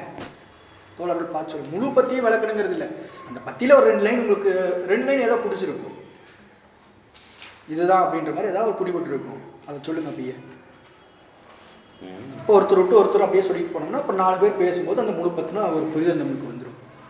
விலைக்கும் மதிப்பின் பருமனுக்கும் அதாவது இதுதான் ஒரு பொருளுக்கு மதிப்பு இருக்குது, அதுக்கு விலை இருக்குது, விலை ஏறி இறங்கும். ஆனால் அது ஒரு சமன்பாடாக ஒரு இடத்துல வந்து நிற்கும் அப்படிங்கிறத சொல்கிறாங்க. அது ஏற்றம் டிமாண்ட் அண்ட் சப்ளை ஆகும். ஆனால் அது மதிப்பை நோக்கி தான் வரும் அப்படிங்கிற மாதிரி அதான் முடிவாக நிறுத்தும்போது அதை சொல்லி தான் நிறுத்துறாரு. அதாவது மதிப்பின் பருமன் ஒரு சமூக உற்பத்தி உறவை தெரிவிக்கிறது அப்படின்னு சொல்றாரு. அதாவது மதிப்பினோட பருமன்னா ஸ்தூலமற்ற உழைப்பு நேரம், அது வந்து எந்த மாதிரியான உற்பத்தி முறை வந்து அங்கே இருக்கு அப்படின்றத தெரிவிக்குது அப்படின்ற விஷயத்த சொல்றாரு. இப்போ வந்து கோதுமையை செய்ய 1 கிலோ கோதுமையை வந்து உழைப்பு நேரம் வந்து 1 மணி நேரம், அதை உற்பத்தி செய்யறது 1 மணி நேரம்னு வச்சுக்கோங்க அப்படின்னு வச்சுக்குவோம். அதோட அளவு வந்து 1 கிலோ. ஆனால் வந்து நம்ம கைமாற்றக்கூடிய இப்போ வந்து அதுக்கு பதிலாக வந்து ஒரு கிலோ சர்க்கரையை கைமாற்றோம். அப்போ வந்து அளவு ரீதியாக இல்லை 1 லிட்டரு ஆயிலை வந்து கைமாற்றம்னு வச்சுக்கோங்க, அளவு ரீதியாக மாற்றம் அடையுது. இது 1 லிட்டர்னு சொல்கிறோம், அது 1 கிலோன்னு சொல்கிறோம். இதோட உழைப்பு நேரம் வேறவா இருக்குது, அதோட உழைப்பு நேரம் வேறையாக இருக்குது. அப்போ இப்படி நம்ம இப்படி நம்ம ஒரு பண்டமாற்று முறையில் வந்து கைமாற்றம் செய்யப்படும் போது அங்கே வந்து உற்பத்தி உறவு, அங்கே இருக்கக்கூடிய சமூக நிலைமைன்றது வேற அப்படின்றத நம்மளால் புரிஞ்சுக்க முடியுது. இப்போ இதுவே பணசரக்கை வந்து நம்ம கைமாற்றுறோம். இங்கே பணசரக்குன்னு சொல்கிறது தங்கத்தின் அளவை வந்து கைமாற்றுறோம். இப்போ தங்கம் வந்து நம்ம வந்து என்னவா கைப்பற்றோம்? இப்போ வந்து 1 கிலோ கோதுமைன்னா ஒரு 1/2 கிராம் தங்கம். இந்த கிராம் வேற, கிலோன்றது வேற, இதோட வடிவம் வேற, அதோட வடிவம் வேற. அப்போது ரெண்டுமே முரண்பட்டது, வெவ்வேறான ஒவ்வாமை. ரெண்டுத்தையும் வச்சு நம்ம வந்து இது பண்ண முடியாது. அப்படி இருந்தாலும் நம்ம என்ன பண்ணுறோம், அந்த சமூக உற்பத்தி நிலைமைகளை பொறுத்து அதை வந்து நம்ம கைமாற்றிக்கிறோம். பணசரக்கு வச்சு வந்து நம்மளால் அந்த பருமனை வந்து ஒரு குறிப்பிட்ட விகிதாச்சாரத்தில் ஒவ்வாமை இருந்தால் கூட நம்ம வந்து அந்த ஒரு குறிப்பிட்ட விகிதாச்சாரத்தில் நம்மளால் கைமாற்ற முடியுது. அப்போ இதை கைமாற்றுறது அப்படின்றது என்னவா இருக்குது அப்படின்னா, அந்த சமூக நிலைமைகளில் உற்பத்தி உறவு எப்படி இருக்குது, அதோட வளர்ச்சி எப்படி இருக்குது அப்படின்றத வந்து தெரிவிக்கிறதா இருக்குது அப்படின்றத வந்து பதிவு பண்ணுறாரு. ஓகே, வேற தோழர்களை சொல்கிறீங்களா?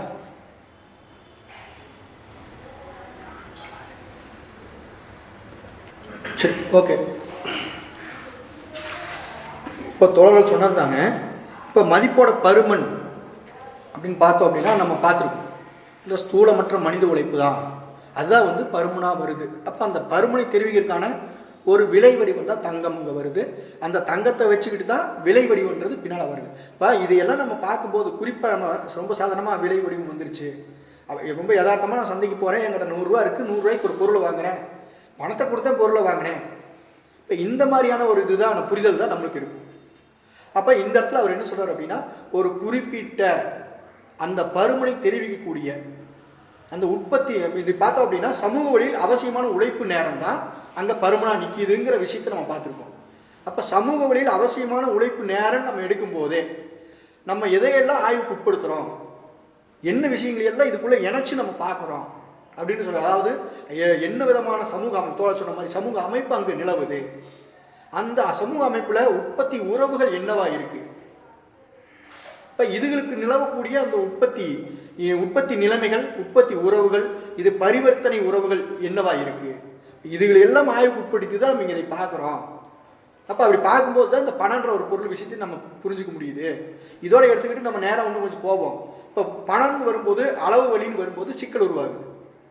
என்னென்னா இப்போ 100 கிராம் தங்கத்துக்கு இவ்வளவு இது அப்படின்னு வரும்போது அந்த இடத்துல பெயர்களுக்கும் பிரச்சனை வருது. ஆனால் என்னதான் பிரச்சனை இருந்தாலும் எல்லாம் அந்த அதாவது விலை வடிவம்னு வரும்போது அந்த மதிப்பை விட சில நேரங்களில் ஒரு 100 கிராம் தங்கத்துக்கு இவ்வளோ 50 ரூபா தான் பணம் அப்படின்னு எல்லா நேரமும் இருக்காது.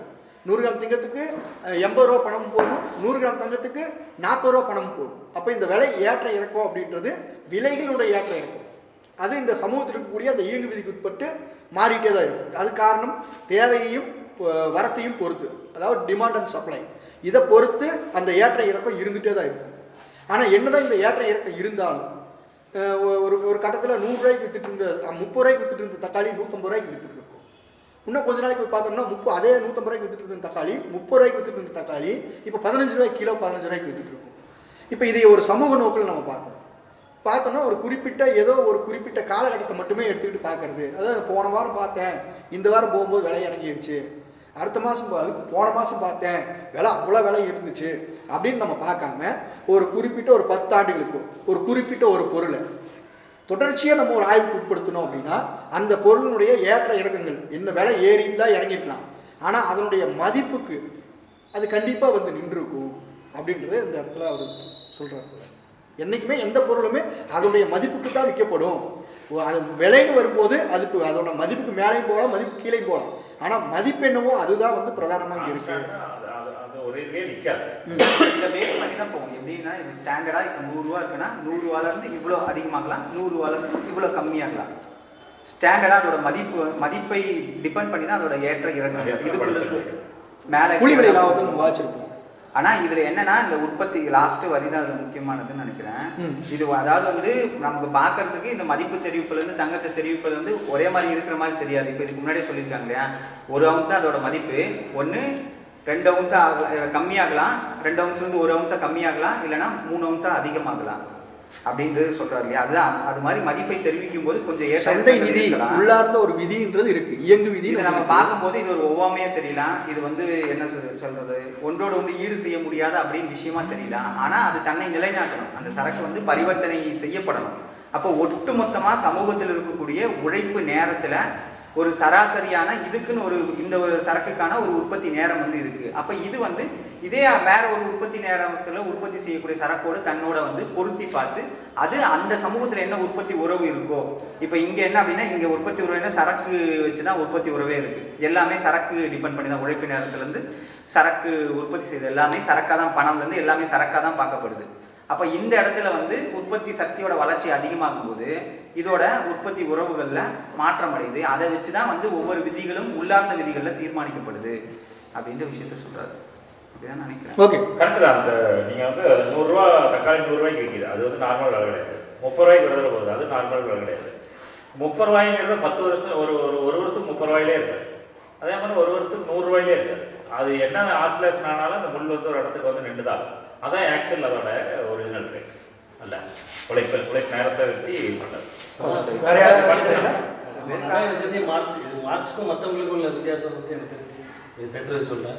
முதலாளித்துவம் ஜென்ரலாக யூஸ்வலாக அக்செப்டபிள் எல்லாருக்கும் ஈஸியாக புரியுது. Demand and supply. ப்ரைஸ் ஏன் வருதுன்னா வேலை டிமாண்ட் ஜாஸ்தியாகிடுச்சு, ப்ரைஸ் ஆகிடுச்சு. டிமாண்ட் கம்மியாகிடுச்சு, அவன் கம்மியாக போகிறான், அவ்வளோதான். அது அவன் தலையெழுத்து, அவன் விதி. டிமாண்ட் சப்ளை இதுதான் எல்லாருமே சொல்லியிருப்பாங்க. மார்க்ஸ் அதை கொண்டு வந்து டிமாண்ட் அண்ட் சப்ளையை வச்சுக்கிட்டு பெருசாக நம்மளால் ஒரு இது பண்ண முடியாது. சொல்கிற மாதிரி 1 வருஷம் 5 வருஷம் பார்த்தோம்னா அது ஏதோ ஒரு புயலில் ஒரு ஈக்குவலிபிரத்தில் வந்துடும். நீங்கள் ஒரு 60 ரூபா தக்காளிங்கிறது வந்துடும். அது எல்லாம் கேன்சல் ஆகிட்டுச்சுன்னா அது நமக்கு ஒன்றும் சொல்கிறது இல்லை. அந்த மதிப்பு எங்கிருந்து வந்ததா அதான் நீங்கள் சொன்ன அந்த சமூக உழைப்பு நேரம், அவசியம் உழைப்பு நேரம், அதுதான் மார்க்ஸ் கொடுக்குற ஒரு தனி விளக்கம். இந்த மற்ற கேபிட்டலிஸ்ட் கொடுக்குற இது என்னப்பா லான் டிமாண்ட், நான் வலுத்துவேன், என்கிட்ட இருக்குது மார்க்கெட் டிமாண்ட் இருக்குது, நான் கரெக்டாக ஐடென்டிஃபை பண்ணி போனேன், ஜெயிச்சேன். டிமாண்ட் அண்ட் சப்ளை ஆர்குமெண்ட் தான் நம்மளை ஆக்சுவலாக அடிக்கடி நம்மளை மிஸ்லீட் பண்ணுறதுக்கான இது சான்ஸ் இருக்கு. என்ன இடத்துல அது லீட் பண்ணும், அது லீட் அது அது வந்து ஒரு காரணியா இருக்கலாம். இப்போ சில இடத்துல வந்து தக்காளி தோலை சொன்ன மாதிரி மழை அதிகமாக இருக்கு, தக்காளி நாசம், அது ஒரு காரணியா இருக்கிறதுனால ரியாக்ட் பண்ணும். ஆனா அது வந்து அப்ப கூட அவன் தீர்மானிக்கல. உற்பத்தி செய்யக்கூடிய வந்து சரக்கு உற்பத்தியாளன் வந்து ஒரு பொருளோட விலையை வந்து அவனால தீர்மானிக்க முடியல. இதுதான் விலை அப்படின்னு சொல்லி அவனால டெஃபினட்டா உற்பத்தி நிலைமை தான் தீர்மானிக்கணும். அப்ப இது எல்லாமே புறக்காரணங்களும் இருக்கு. ஆனா என்ன அப்படின்னா குறிப்பா இதை பேஸ் பண்ணி தான் இந்த ஸ்டாண்டர்ட் இருந்து தான் மேலே கீழே இருக்கும். இது எப்படி 100 டிகிரிக்கு மேலே போயிடுச்சுன்னா ஆவியாயிடும், அதுக்கு கீழே வந்துச்சுன்னா வந்து தண்ணியா இருக்கும். அப்ப எப்படி 100 டிகிரி ஸ்டாண்டர்டு. அப்ப சராசரி உழைப்பு நேரத்தோட மதிப்பு ஒரு விலையோட மதிப்பு வந்து தீர்மானிக்கும். அந்த மதிப்புல இருந்து இந்த புறக்காரணிகளால இவ்வளவு ஏறலாம், இவ்வளவு கம்மியாகலாம், அவ்வளவுதான் அதோட விஷயம். அது எல்லாமே என்னன்னா ஒரு விதிக்கு உட்பட்டு நடக்குது. இப்ப நமக்கு பார்க்கும்போது வேற வேற காரணங்கள்லாம் நமக்கு தெரியல.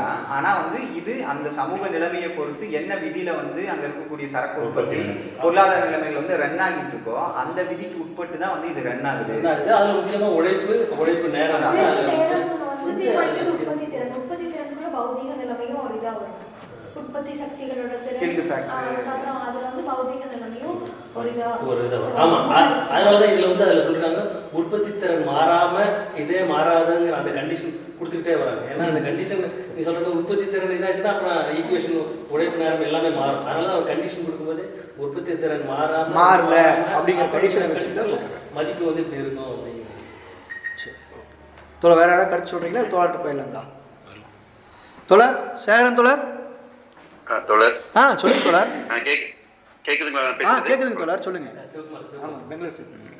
ஒரே ஒரு விஷயம் மட்டும் சொல்ல நினைச்சுங்க. அதான் இந்த இந்த இந்த பத்தியில அந்த ஸ்டார்டிங்லயே ஒரு அருமையான ஒரு வரி இருக்குது, நீங்க எல்லாம் படிச்சிருப்பீங்க. மதிப்பின் பருமன் ஒரு சமூக உற்பத்தி உறவை தெரிவிக்கிறது. குறிப்பிட்ட ஒரு பண்டத்துக்கும் சமுதாயத்தின் மொத்த உழைப்பு நேரத்தில் அதை உற்பத்தி செய்ய தேவைப்படும் பகுதிக்கும் இடையில் அவசியமான நிலவுகிற தொடர்பை அது தெரிவிக்கிறது. இதான் இதுல வந்து ரொம்ப முக்கியமானது நினைக்கிறேங்க. மொத்த சமுதாய உற்பத்தி நேரத்துக்கு நம்மளை கூட்டு போறாரு. ஒரு அதுல இருந்து அந்த சமூக உற்பத்தி உறவுன்னு ஒண்ணு வருதுன்னு சொல்றாரு. அதுல இருந்து அந்த அந்த விலையும் தீர்மானிக்கப்படுதுன்னு சொல்றாரு. அந்த விகிதாச்சாரம் தான் விலையா வெளிப்படுதுங்கிறதையும் சொல்றாரு. அதைத்தான் அந்த விதின்னு சொல்றாரு. அதாவது விதிகளுக்கு அடங்காதையாக தோன்றுகிற அப்படின்னு சொல்லிட்டாலும் இதான் அந்த விதியா அவர் சொல்றாருன்னு நான் நினைக்கிறேன் தோழர். இதை நான் குறிப்பிட்டு சொல்ல நினைச்சேன். இன்னொரு சேகரன் தோழர் ஆட் பண்ணுவார். நன்றி. நன்றிங்க தோழர். சேகரன் தோழர். ஓகே. தோழர் சிவகுமார் தோழர் வந்து குறிப்பாக அதை சொல்லிட்டாரு. இப்போ நம்ம வந்து ஒரு சரக்கை உற்பத்தி பண்ணுறோம். ஒரு நாடு முழுமைக்கும் நம்ம ஏற்கனவே படிச்சிருக்கோம். ஒரு நாட்டின் ஜிடிபி அப்படின்றத ஏற்கனவே படிச்சிருக்கோம். இப்போ ஜிடிபினா ஒட்டுமொத்தமாக ஒரு நாட்டில் இருக்கக்கூடிய படைக்கக்கூடிய மொத்த மதிப்பு, அதில் கூலியும் லாபமும் அது ரெண்டா பிரியுது என்பதை நம்ம பார்க்குறோம். அப்போ படைக்கப்படக்கூடிய மொத்த மதிப்புல இந்த சரக்கை உற்பத்தி செய்வதற்கு தேவையான நிலைமைகள் என்ன, அந்த சரக்கை உற்பத்தி செய்வதற்கு அவசியமான உழைப்பு நேரம் என்ன. அப்போ ஒட்டுமொத்தமான சரக்கு உற்பத்தி அப்படின்னு 1 கோடி மணி நேரங்கள் அப்படின்னு நம்ம சுருக்கமாக வச்சுக்கிட்டோம் அப்படின்னா, இந்த கோதுமையை உற்பத்தி செய்வதற்கு 1 லட்சம் மணி நேரங்கள் கூட இருக்கலாம். அப்போ அந்த 1 கோடிக்கு இந்த 1 லட்சத்துக்கு இடையில இருக்கக்கூடிய அந்த உறவு என்பது சமூக உழைப்பு நேரம். ஒட்டுமொத்தமாக அந்த நாட்டில் உற்பத்தியாகக்கூடிய ஒட்டுமொத்த மதிப்பில் இது எவ்வளவு அப்படின்னு பார்க்கும்போது இது 10% கூட இருக்கலாம். இது ஒரு அப்ராக்சிமேட்டாக அல்லது ஒரு அனுமானமாக தான் அதை வச்சுக்கணும். அப்போ இந்த கோதுமை உற்பத்தி செய்வது என்பது அந்த சமூகத்தின் ஒட்டுமொத்த உற்பத்தியில் இருக்கக்கூடிய ஒரு பங்கு அல்லது ஒரு விகிதம் என்பதை நமக்கு தெரிவிக்குது என்பதையும் பார்க்கும். இப்போ நம்ம ஏற்கனவே பார்த்துருக்கக்கூடிய ஒரு மனிதன் உழைப்பு பிரிவினை என்ற நிலைமையில அவன் ஒரு சரக்கை மட்டும்தான் அவன் உற்பத்தி செய்ய முடியும். ஆனால் அவனுக்கு தேவை பல்லாயிரக்கணக்கான சரக்குகள் என்ற அடிப்படையில் இவன் தயார் பண்ணக்கூடிய கோதுமைக்கும் அந்த பல்லாயிரக்கணக்கான சரக்குகள் உற்பத்திக்கும் இடையில் இருக்கக்கூடிய உறவை இது தெரிவிக்குது என்பதை நம்ம பார்க்குறோம். அப்போ இங்கே மதிப்பின் பருமன், இந்த கோதுமையை உற்பத்தி செய்வதில் செலவிடப்பட்ட அந்த சமூக உழைப்பு நேரம் மதிப்பாக வெளிப்படுகிறது.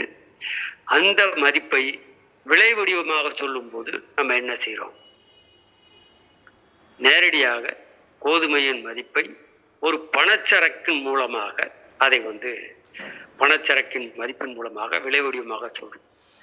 அப்போ சமூகம் முழுமைக்கு இருக்கக்கூடிய அனைத்து சரக்குகளோடும் கொண்டுள்ள அந்த உறவை நம்ம இங்கே தெரிவிப்பதில்லை. அதற்கு பதிலாக கோதுமையின் மதிப்பை பணச்சரக்கின் விலை வடிவமாக நம்ம தெரிவிக்கிறோம். அப்போ இங்கே என்ன நடக்குது? ஒரு சமூக ரீதியான ஒரு உறவு என்பது இங்கே மறைந்து போய்விடுகிறது என்பதுதான் தொடர் இங்கே சுட்டிக்காட்டக்கூடிய விஷயமா இங்கே இருக்கு. அப்போ மதிப்பின் பருமன் என்பது, ஒரு சரக்கின் மதிப்பின் பருமன் என்பது விலை வடிவமாக மாற்றப்பட்டதுமே அந்த சமூக ரீதியான அவசிய உறவு என்பது நாம் உற்பத்தி செய்த அந்த சரக்குக்கும் பணச்சரக்குக்கும் இடையில் இருக்கக்கூடிய உறவாக சுருங்கி விடுகிறது.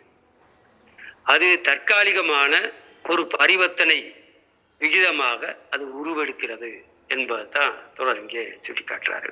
அப்ப இந்த நிலைமையில இந்த பரிவர்த்தனை விகிதம் என்பது அந்த சரக்கின், அதாவது கோதுமையின் உண்மையான மதிப்பையோ அல்லது அதற்கு பிரதிய அதற்குள்ள நிலைமைகளுக்கு ஏற்ப அது எதற்கு பிரதியாக அது விற்கப்படக்கூடுமோ அந்த மெய்யான மதிப்பிலிருந்து விலகி செல்லும் அளவையோ அது வெளியிடலாம் என்பதை பார்க்கிறோம். அப்ப சரக்குக்கும் தங்கத்தின் பருமனுக்கும் இடையில் இருக்கக்கூடிய அந்த விகிதமாக அது வெளிப்படும். அப்ப விலை வடிவமாக மாறின உடனே அந்த மதிப்பின் பருமன் என்பது உண்மையான மதிப்பை அங்கே உண்மையான மதிப்பிலிருந்து அது விலகி செல்லக்கூடிய பண வடிவத்தை அதை மேற்கொள்கிறது என்ற அடிப்படையில் அது மதிப்பின் பருமன் என்பது விலை வடிவத்தோடு இருக்கக்கூடிய அளவு வெளிப்பட்ட ஒரு ஒவ்வாமை, ஒரு அலர்ஜி என்று நம்ம பார்க்கலாம். அப்ப அந்த அளவு வெளிப்பட்ட ஒவ்வாமை என்பது அங்கே இருக்கிறது. அது அதன் விலை வடிவத்திலேயே உள்ளார்ந்து இருக்கிறது என்பதுதான் தொடர் இங்கே சொல்லக்கூடியது.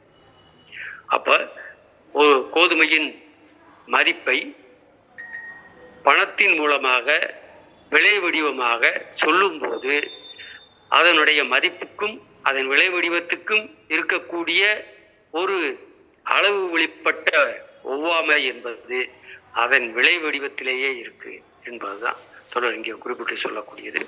அப்ப இது ஒரு குறையா? இந்த மதிப்பை தெரிவிக்காத விலை வடிவம் மதிப்பை விட கூடுதலாக தெரிவிக்குது அல்லது மதிப்பை விட குறைவாக தெரிவிக்குது அப்படின்னா என்ன? இப்போ அது வந்து இதோட குறையா, இந்த முதலாளித்துவ பொருள் உற்பத்தி வடிவத்தின் குறையா அப்படின்னு பார்த்தா இல்லை என்று மார்க்ஸ் சொல்றார்.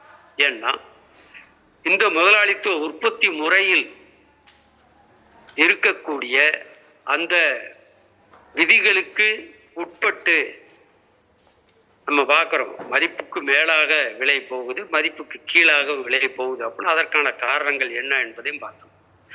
அப்ப இந்த விதிகள் சப்ளையும் தேவையும் என்று சொல்லக்கூடிய அந்த அவை ஒன்றை ஒன்று ஈடுகட்டிக் கொள்கின்றன காலப்போக்கில். அப்ப இந்த விதிகளுக்கு உட்பட்ட ஒரு வடிவமாகத்தான் இந்த விலை வடிவத்தை இந்த முதலாளித்துவ பொருள் உற்பத்தி அமைப்பு என்பது கச்சிதமாக தகவமைக்கிறது என்று சொல்றார். அப்ப அந்த விலை வடிவம் என்பது மதிப்பை விட கூடுதலாக போவதும் மதிப்பை விட குறைவாக போவதும் இந்த முதலாளித்துவ பொருள் உற்பத்தி நிலைமையின் காரணமாக அங்கே அந்த சரக்கு உற்பத்திக்கும் அந்த பரிமாற்றத்துக்கும் இடையில் இருக்கக்கூடிய அந்த நிலைமையின் காரணமாக அது வந்து அங்கே இருக்கிறது என்பதை சொல்றாரு. அப்ப இந்த விலை வடிவம் என்பது இந்த முதலாளித்துவ பண்ட உற்பத்திக்கு ஏற்ற விதமாக தகவமையும் விதமாக அது அங்கே இருக்கிறது, அது அவசியமாகவும் இருக்கிறது என்பதுதான் இங்கே குறிப்பிட்டு சொல்றாரு தோழர்களே. இப்போ இதுல ஏதாவது டவுட் இருந்துச்சுன்னா தோழர்கள் கேட்கலாம். விடுபட்டதை யாரும் தோழர்கள் வந்து கூடுதலாக அதை ஆட் பண்ணிடலாம் தோழர். நன்றி. தோழர்களுக்கு ஏதாவது கேள்விகள் கருத்துக்கள் இருக்குங்களா? இல்லைன்னா வாசிக்கலாம். சொல்லுங்க தோழர். இதுல நம்ம இன்னொன்று நம்ம சப்ளை டிமாண்ட்னு சொன்னோம். பட் இந்த சப்ளை டிமாண்டுங்கிறது வந்து நம்ம இப்ப எங்கேயுமே அவர் சொல்லவே இல்லை. ஒழுங்கின்மைகளின் சராசரியாகவே தம்மை நிலைநாட்டிக் கொள்ளும் அப்படின்னு தான் சொல்றாரு. உலர்ந்த விதிகளை கூட சொல்றாரு. இந்த சப்ளை டிமாண்டை பற்றி நம்ம எதுக்கு பேசணும் தோழர்? தோழர், அந்த விலையினுடைய ஏற்ற இறக்கங்கள் வருது இல்லைங்களா, அதை சொல்றதுக்கு நம்ம சப்ளை டிமாண்டை எடுத்துட்டு வந்தோம். அது கொஞ்சம் புதுசாக படிக்கிறவங்களுக்கு கொஞ்சம் புரியுற மாதிரி இருக்கட்டுமே அப்படின்றக்காக. விதிகளுக்கு அடங்காதவையாக தோன்றுகிற ஒழுங்கின்மை. நம்ம என்ன விதி வச்சிருக்கோம் சந்தையில? முதலாளித்துவ சந்தையின் விதி என்ன? மதிப்புக்கே சரக்குகள் பரிமாற்றம் செய்து கொள்ளப்படுகின்றன. இதுதான் வந்து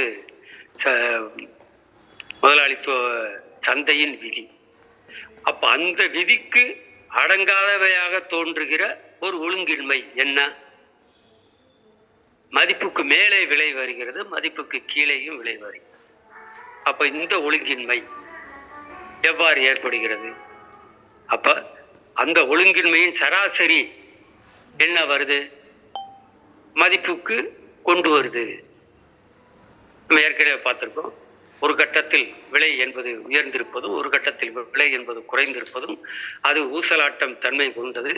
அது வந்து எங்கே எதை நோக்கி ஈர்க்கப்படுகிறதுனா அதன் மதிப்பை நோக்கி ஈர்க்கப்படுகிறது. அப்போ அங்கே வந்து சந்தை விதிகள் என்பது அந்த பொருளின் விலைகளை ஊசலாட செய்கிறது.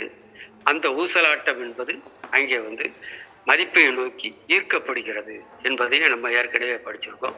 அப்ப ஒழுங்கின்மையாக தோன்றுகிற ஒழுங்கின்மைகளின் சராசரியாக தம்மை நிலைநாட்டி கொள்ளும் உள்ளார்ந்த விதி என்பது சந்தையின் விதி என்பது மதிப்புக்கே சரக்குகள் பரிமாறிக்கொள்ளப்படுகின்றன, சமமான மதிப்புக்கே பரிமாற்றம் என்பது நடைபெறுகிறது என்பதுதான் அந்த சந்தையின் முதலாளித்துவ சந்தையின் உள்ளார்ந்த விதி.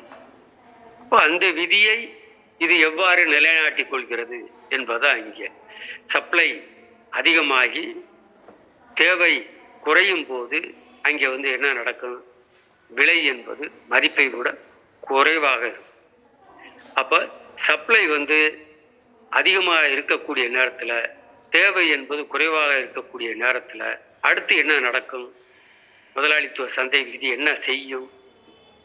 இப்ப தேவை உயர்கிற அளவுக்கு சப்ளையை குறைக்கும். இப்ப தேவை குறைந்த இடத்துல அது என்ன நடக்கும்? அப்ப தேவை வந்து குறைந்த இடத்துல அந்த இடத்துல சப்ளையை அங்கே வந்து குறைக்கும் என்பது நம்ம பார்க்குறோம். பின்னால நம்ம மூலதன 2ஆம் பாகம் வாசிக்கும் போது நமக்கு அது புரியும் என்ற அடிப்படையில் அதை நோக்கி நம்ம போகலாம். அப்போ சந்தை விதிகள் என்பதை நிலைநாட்டுது என்றுதான் தோழர் சொல்றாரு. அவ்வாறு நிலைநாட்டுவதற்கு ஏற்ற விதமாக இது விலை வடிவம் என்பது தகவமைந்து கொள்கிறது என்பதையும் தோழர் இங்கே குறிப்பிட்டு சொல்றார்கள். நன்றி. நன்றிங்க தோழர். ஓகே தோழர், ஓகே தோழர், நன்றி தோழர். வேற ஏதாவது கேள்வி இருக்குங்களா இல்லை பாசிக்கு போயிடலாங்களா? சிவா தோழர்.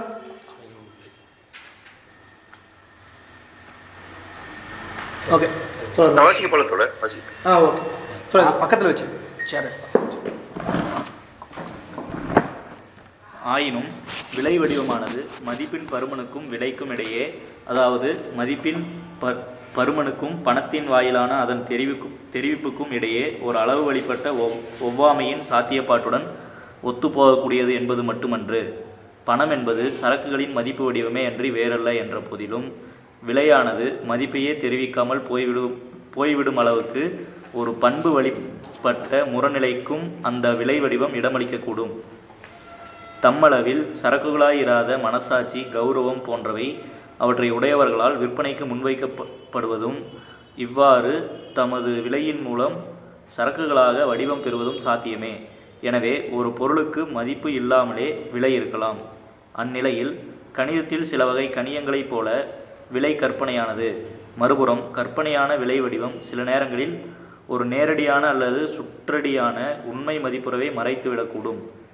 எடுத்துக்காட்டாக, மனித உழைப்பேதும் உள்ளடங்கிராத காரணத்தால் தரிசு நிலம் மதிப்பற்றதென்றாலும் அதற்கும் விலை உண்டு.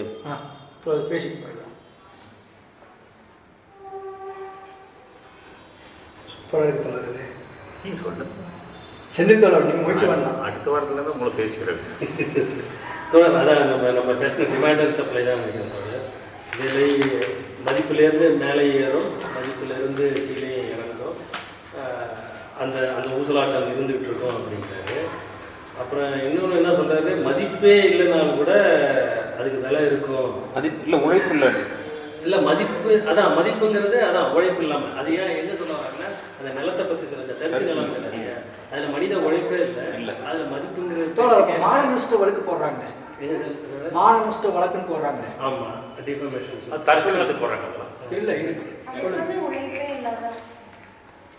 சொல்லுங்க, மானமே இல்லாததுக்கு எதுக்கு நஷ்டம்? அதுக்கு என்ன மதிப்பு இருக்கு, அதுக்கு என்ன போடுறாங்கல்ல அப்படிங்கிறாங்க. மாதிரி இல்லாதவனும் ஒண்ணுக்கு மதிப்பு, மானமே இல்லாதவங்களுக்கு அதுக்கு என்ன மதிப்பு இருக்கு, எதனால போடுறாங்க, அது காரணம் சொல்றாங்க. அதுக்கு ஒரு அவங்க ஒரு விலை வச்சிருக்காங்கல்ல, அதுக்கு ஒரு அவனுக்கு ஒரு மதிப்பு வச்சிருக்கான்.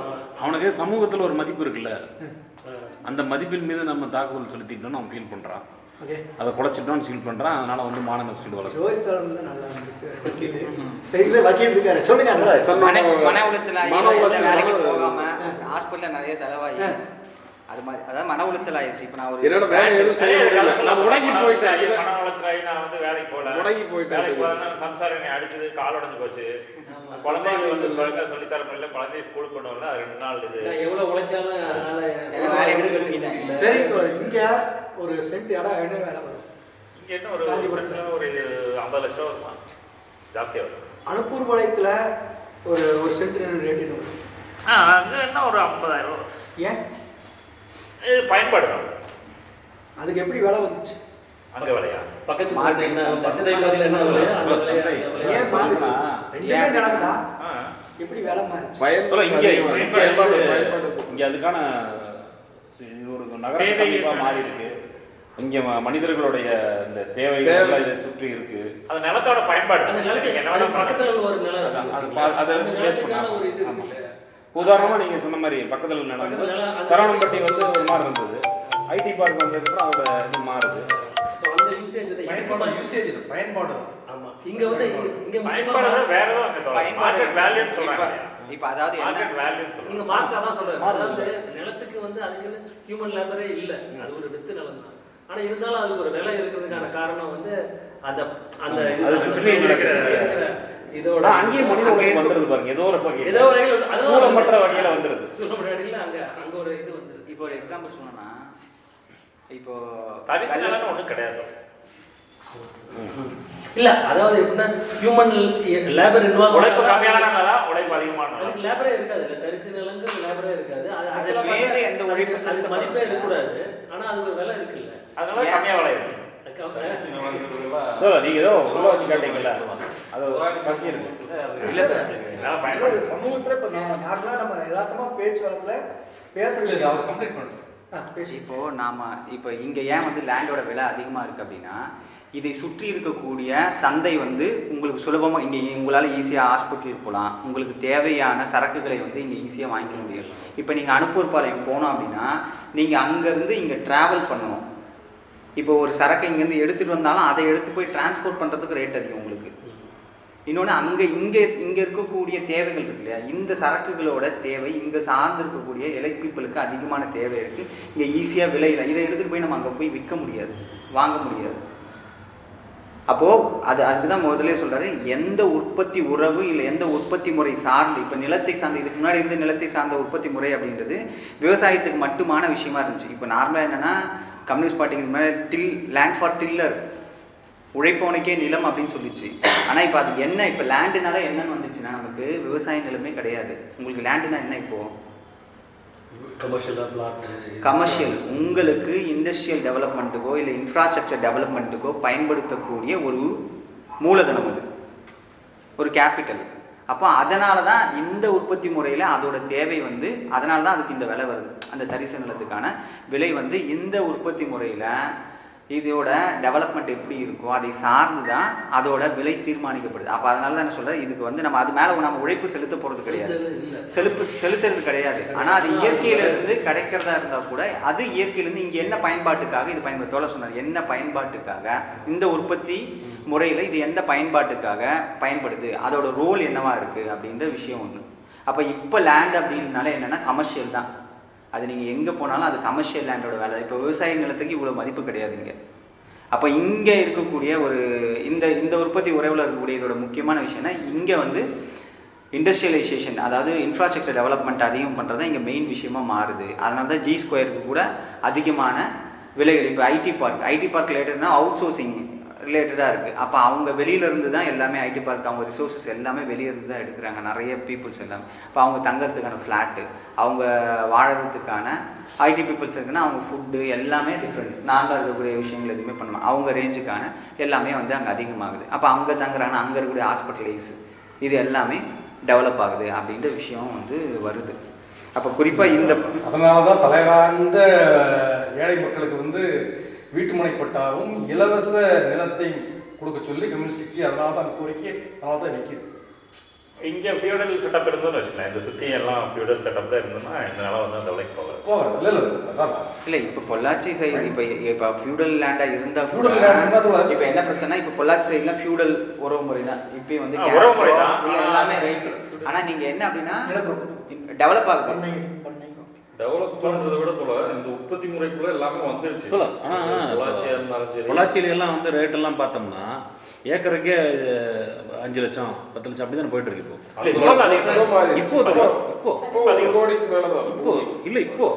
இப்போ பொள்ளாச்சி 12 லட்ச ரூபா போட்டிருந்தாங்க உள்ள ஏக்கருக்கு. பாருங்க இருக்கு. நான் அந்த இது பாட்டு பொள்ளாச்சி இதுனே ஒன்று இருக்கு. அதுதான் இப்போ அவங்க வந்து நீங்கள் வந்து அந்த 15 லட்சமோ 18 லட்சமோ சொல்றதெல்லாம் வந்து அந்த நிலத்தை போய் அப்ரோச் பண்றது இருக்குதுல்ல, அதான் அதை ஒட்டியான அந்த மதிப்பு தான். நீ அதுவே வந்து நிலத்துக்கு தனியா மதிப்பு இதே பொள்ளாச்சியில உடுமலை ரோட்ல அதான் இல்லை அதான் சொல்றேன், ஏரியா மாறும். மதுக்கரையில இருந்து மடத்துக்குளம் வரைக்கும் இந்த ரேட் இருக்கும். ஏன்னா அந்த இடத்துல இருக்க வாட்டர் சோர்ஸ் மதுக்கரையிலிருந்து மடத்துக்குளம் வரைக்கும் 18 லட்சத்துக்கு இப்போ கிடைக்காது. ஏன் கிடைக்காதுன்னு நான் இப்போ நினைக்கிறேன். இல்லை அதெல்லாம் 10 கோடிக்கு மேலே ஆயிடுச்சு. ஏன்னா காலேஜஸ் சுற்றி அங்கே அங்கே 10 கோடி அந்த இதே மாறுதுங்க. நீங்கள் அந்த செட்டப் இருக்கு இல்லையா, பழைய செட்டப் வந்து மாற உங்களுக்கு வந்து வந்தது எல்லாம் போக போக கம்மியாக இருக்கு. ஆனமலையெல்லாம் 18 லட்சம் கிடைக்குன்னா 18 மெயின் ரோட்ல இருந்து ஒரு வீடு ஒரு சொன்னாங்க இல்லையா, ஆட்டோமேட்டிக்கலியோ போனாதான் அந்த இடத்துக்கு போக முடியும். அது அங்கதான் வந்து 18 லட்சத்துக்கு கிடைக்கும். அப்ப அங்க வந்து பயன்பாடு தான் எது தீர்மானிக்குதுன்னா இன்ஃப்ராஸ்ட்ரக்சரோட டெவலப்மென்ட் சரி ஓகே. அந்த நிலை எந்த மாதிரியான புறக்காரணிகள் தீர்மானிக்குது. ஓகே, எல்லாம் ஓகே. நீங்க சொல்றது வேற ஏதாவது நீங்க சொல்றேன்னா சொல்லி நான் என்னுடைய கேள்வி என்ன அப்படின்னா, என் கேள்வி கவனிக்கணும். சொல்றதெல்லாம் ரைட், நான் ஏத்துக்கிறேன். நான் எதையுமே நான் மறுக்கல, நீங்க சொல்ற எதையுமே நான் மறுக்கல. இப்போ ஒருத்தன் எனக்கு மானம் போயிடுச்சு, எனக்கு மானத்துக்கு ஈட இவ்வளவு பணம் வேணும் கோர்ட்ல கேஸ் போடுறான். இனி ஒன்று, ஒரு நிலத்துக்கு மதிப்பே கிடையாது, மனித உழைப்பு செலுத்தப்படாத போது அந்த நிலத்துக்கு மதிப்பு கிடையாது. ஆனா அதுக்கு ஒரு விலை வைக்கிறாங்க. என்ன காரணம்? சண்டைக்கு வரது நினைக்கிறேன். இல்லை, இப்போ நமக்கு பிராண்டுன்னு ஒன்று இருக்கு. இப்போ எக்ஸாம்பிள் சொன்னா பிராண்டு இல்லை, மானத்துக்கு பதில் சொல்றீங்க. மானத்துக்கு அதான் சொல்றேன். ஒன்று பிராண்டு, அவனுக்கான பிராண்ட் என்ன இருக்குது? இல்லை, இப்போ நான் வந்து சன் டிவி சொல்றேன், இல்ல, இல்லைன்னா நான் ஒரு நடந்த சிஎம், இல்லை பெப்சி கோக்கு, அமேசான், இது இல்லைன்னா வந்து இண்டஸ்ட்ரியல். இப்போ இங்கே வந்து நான் ஒரு நல்ல வக்கீல், எனக்கு நல்ல கஸ்டமர்ஸ் வராங்க. இப்போ என்ன வந்து ரொம்ப இழிவுபடுத்தினேன் அப்படின்னா எனக்கு வரக்கூடிய லாபம், வருமானம், இதை வந்து அது பாதிக்கும். ஒன்று, இப்போ சாதாரண மனுஷன் வந்து போடுறான் அப்படின்னா இங்கே மானம் அப்படின்ற விஷயம் என்னவோ பார்க்கப்படுது அப்படின்னா அது வந்து இங்கே மதிப்பு ரிலேட்டட் தான். அதாவது நான் வந்து என்னன்னா, நான் ஒரு சரக்கு விற்கிறேன், என்னோட உழைப்பை வந்து நான் விற்கிறேன். இல்லை சொல்ல, நான் வந்து ஒரு சரக்கை வந்து விற்கிறேன், உழைப்பை வந்து விற்கிறேன். இப்போ இந்த உழைப்பை விற்கிறதுக்கு எனக்கு என்னென்ன தடையாக இருக்குது அப்படின்னா, எனக்கு ஒரு மன உளைச்சல் ஒரு தடையாக இருக்குது. நான் மன உளைச்சல் காலமாக என்னால் வேலைக்கு போக முடியல. நான் இந்த மன உளைச்சல் காலமாக நான் போன இடத்துல எனக்கு வேலை, என்ன திருடுன்னு சொல்லி எனக்கு மலையாளத்தில் ஒரு படம் வந்துச்சு இல்லையா, ஒரு பேர்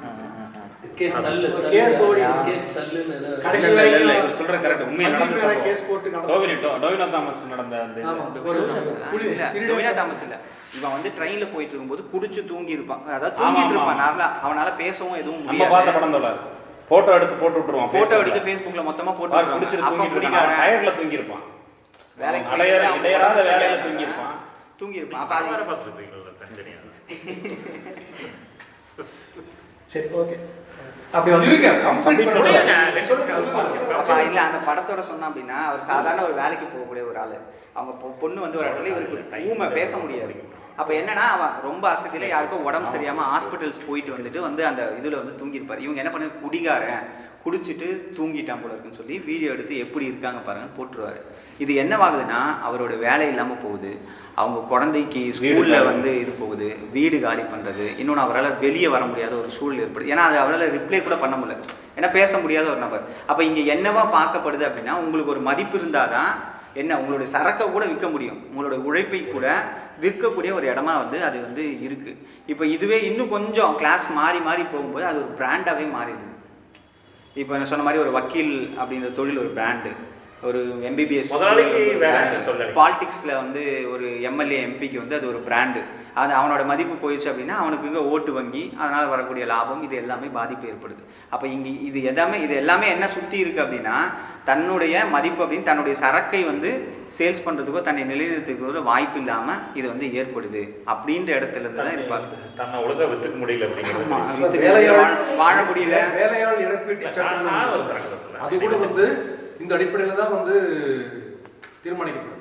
அதாவது அவர் அப்போ வாங்கக்கூடிய சம்பளம் மட்டுமே அல்ல, வேலையாளர் இழப்பீட்டு சட்டம்னு நான் சொல்லும் போது, இப்போ 30 வயசுல அவர் இறந்துருந்தாருன்னா கம்பெனியில் வந்து ஆக்சிடென்டாக எவ்வளோ நாள் இருந்தாலும் கால்குலேட் பண்ணுவாங்க.